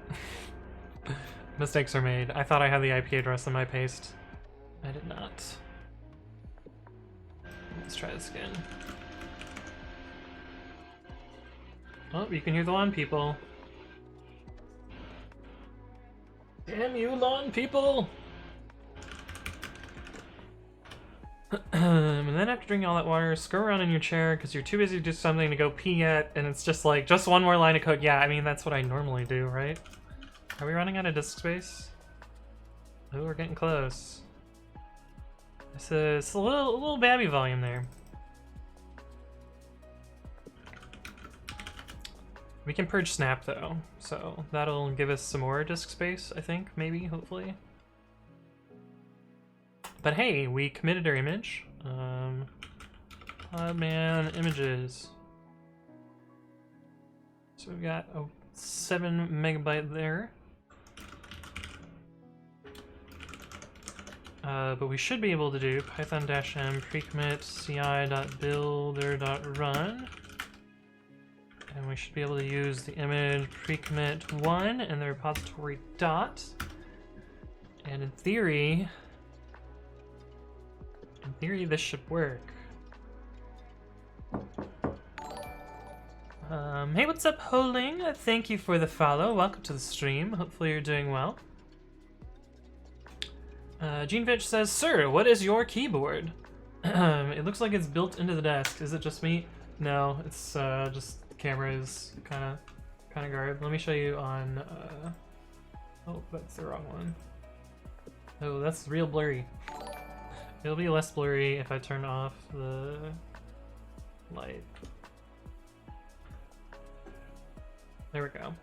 Now the camera is less confused, but it's not built into the desk. It's just the same color as the desk, and the camera's not so great. But yeah, let me put my brightness back on to where I usually put it. One more, yeah. And then we'll switch back to, oh, that's the selfie scene. There we go. But yes, this is the keyboard. It is not built into the desk. JPrat says, I can't figure this out. I think I fucked up with the second mistake. Can't locate the actual IP tables conf. Let's be using it outside of recovery mode. I don't know why you're trying to revive this server. I would have just killed the server and started over, to be honest. Hey, what's up, AJat98? Thank you for the follow. Welcome to the stream. Hilling says, you are one of the Flake8/PyTest dudes. Cool, nice to meet you. Yes, it's me. My name is Anthony. I maintain Flake8. I'm a core dev on PyTest.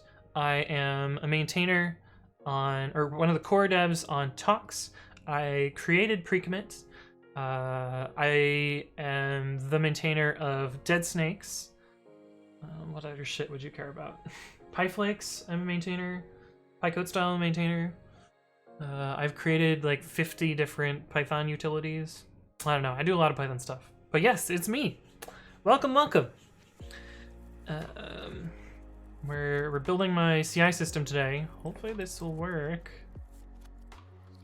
It's looking good so far. This is the normal output that I expect to see. And honestly, if it got to the container part, I think it's actually good to go. Which was pretty dope. The build took 140 seconds. That makes sense. So now it should be setting up the environments and then running. This is actually pretty slow. It's actually very slow. Oh, the actual run portion isn't slow. Most of the slowness is I/O, it looks like. Sorry about the lawn, people. There's not much that we can do there. And if we do this again, the build should complete almost instantly. This is so cool. This is actually working. That's amazing. Anthony's basically a Python celebrity. I mean, I do a lot of Python stuff. Oh, it's not your server. It's someone else's server. Yikes. Yikes. Psyduck is actually my mom's favorite Pokemon. She empathizes with the headaches. I like how I can't tell if this photo is from 2010 or 2020. No, this is definitely new art. It's definitely new art. This is not old art. Because the ground is textured. Oh, my photo? Which photo? Oh, my GitHub photo? This one? Oh, that's Babby. Yeah. This one's from 2013. I actually have a comparison photo. This is the 2019 version. If Photos is gonna open. Hello? Hello? This is Dog. Hello? Try that again. Oh no. Is this when my hard drive dies? Okay, there we go. This is the 2019 version. And this is the 2013 version. I decided to retake the photo because I thought it'd be funny. But, yeah. Anyway. Same shirt, same pants, different phone, same person, same bathroom. But yeah. Warrior Giggles says, that's cool that your mom has a favorite Pokemon. Yeah, it's great, right? But yeah. Did I put github.com out again? Nice. Nice. Old Anthony looks slightly more evil, that is all. Oh, this... Speaking of evil, there's a giant fucking spider on my bed. This was a while ago. This was, January. But... Anyway, giant spider. He's a big boy. I took this big boy outside. I was like, you know, he can't really live in here, but...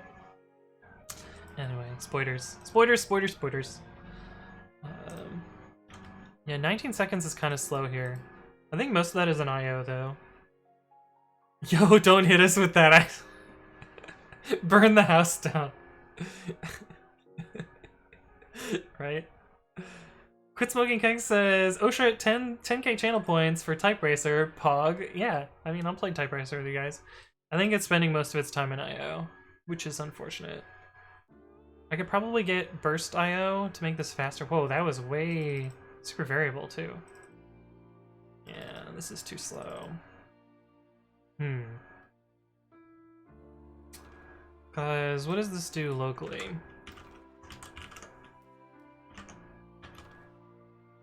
Where's the command I ran?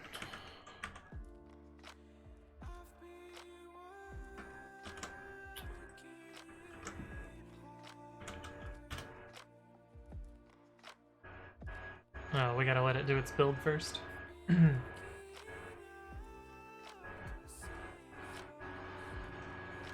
That's why some of the lawn people are trying to get rid of it. Yeah.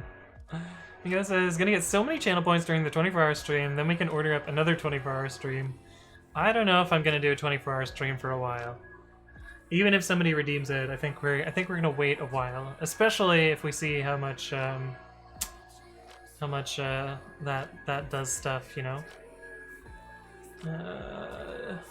Infinite 24-hour streams. That's not how it works. Be grateful it's a spider and not snakes. Yeah, true. Slow says, and I had about 8 frogs come into my windows setting up an AC, and I was up until 4 catching them. Wait, at the Oxford house? Or at the or where are you? Where are you living? Oh. Were you setting up a window air conditioner? Like, why were you setting up an AC? I'm confused.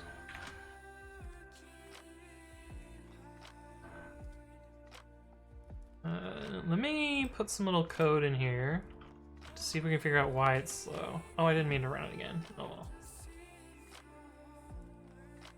But this is taking 6 seconds here and 20 odd seconds here. So my guess is that I think it's IO. Oh, you're in the basement? Is it not already super cool down there? Or are you at air conditioning for humidity?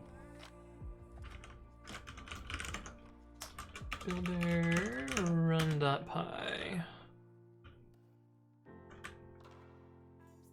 Oh, it literally just runs run here.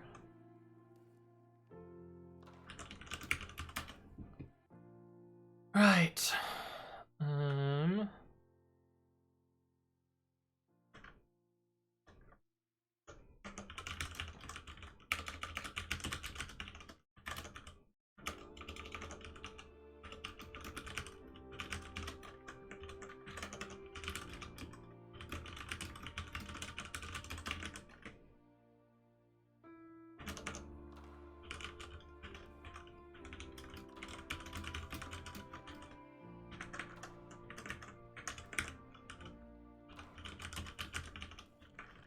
Not the other way around. Time minus t0 2f.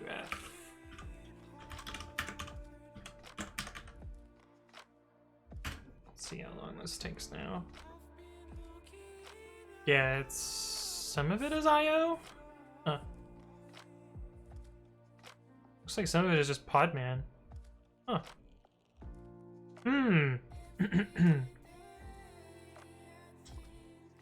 Hot in the basement. Interesting.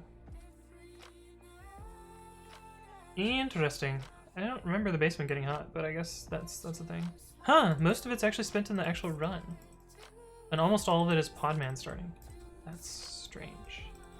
I'll have to do some research there. But anyway, this seems to work. But we've changed our Packer setup a little bit, so I'll have to change a little bit. Hey, what's up, Skipper? 683, hello, and AWS US East 1. That's a good name, I like that name. Hey, what's up, Alex? Is it the 24-hour stream warm-up? Yeah, kind of. We're gonna do the 24-hour stream tomorrow, but I'm, doing a little bit of code here. We love US East 1. I think most people actually hate US East 1, although this is in US East 1, because it's cheapest there, sadly.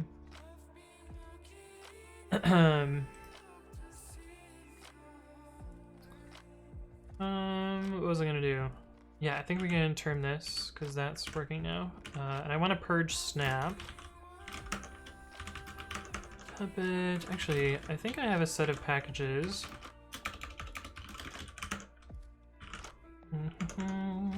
Modules, packages. Desktop per manifest purged. We purge git k and snapd. Okay, so we'll also purge snapd.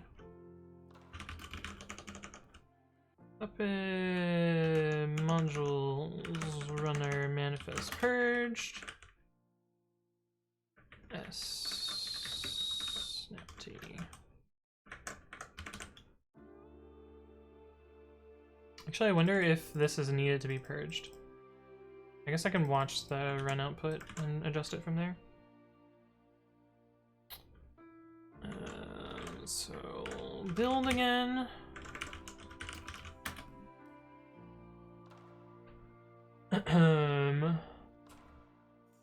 RKJ says UK South love, yeah. Extra Jake says, I use Azure for most things anyways. I just default to East because, you know, that's where I'm at. Valsberg says, EU West 1 or bust. US East 1 is the cheap one, so that's why I put stuff there.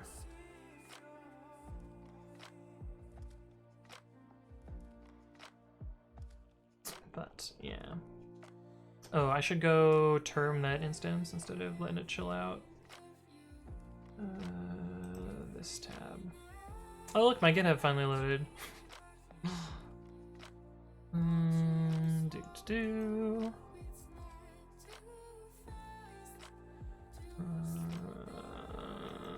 Close some of these.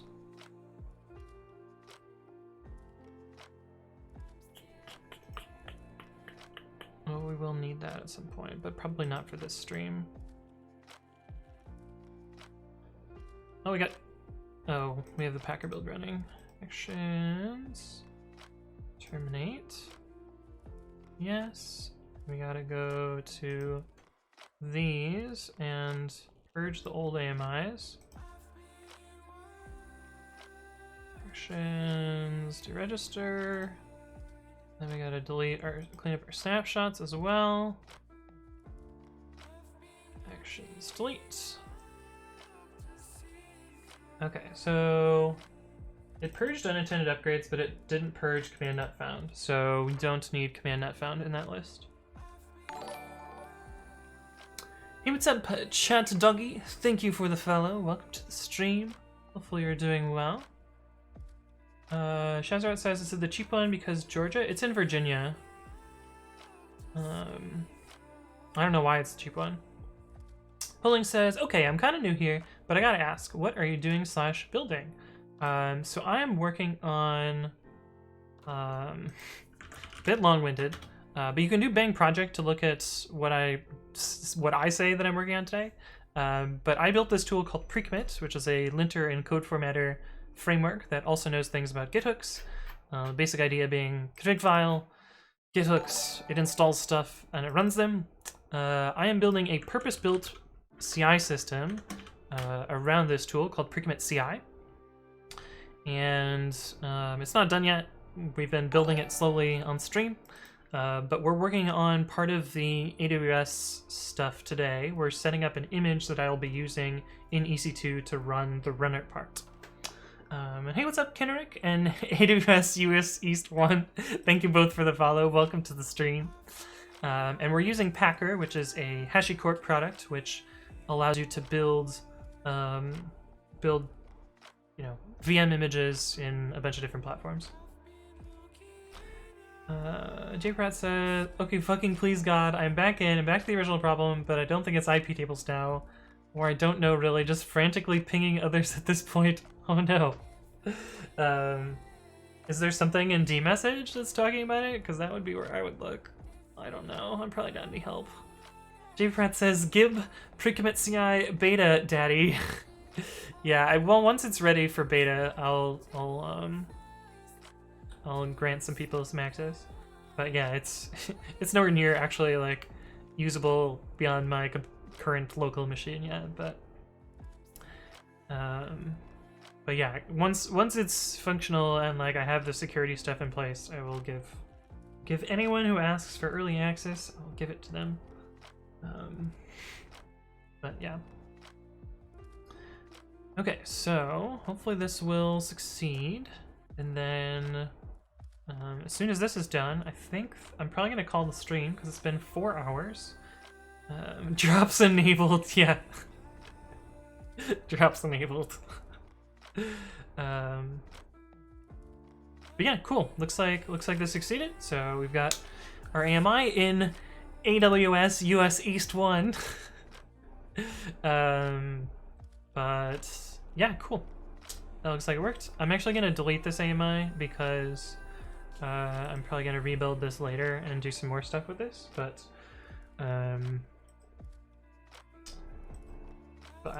yeah, I'm pretty excited that it built successfully, though.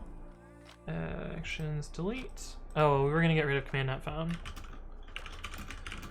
Commands not found. Commands. That doesn't come on the minimal build. Oh, also Vim doesn't come there either, so we don't need that either. Right? What do we purge up here? Yeah, we just purged those two packages. Cool. And Puppet. What is this latest file? Don't know what's there. Oh, this didn't commit the first time. Oh, fuck.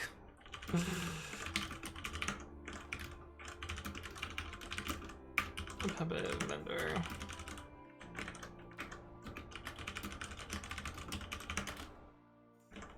Oh, we really don't have a get ignore? Puppet slash vendor.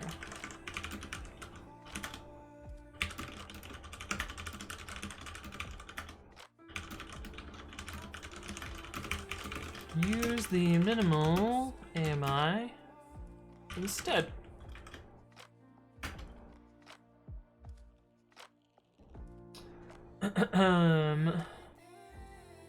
Link says, thanks for the explanation. I heard a pre-commit and I was told to use that for get commit hooks. I guess I should give it a try. Yeah, try it out. It's pretty good. Dearprat says, let's raid someone and get my mind off of this broken dumpster fire. Yeah, if you guys have suggestions for raid, leave them in the chat. I'm gonna fix up this commit and then call it good.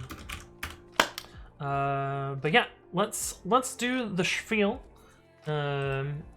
So tomorrow, 24-hour stream. It's gonna start at 11 Pacific, so an hour before the usual noon streams.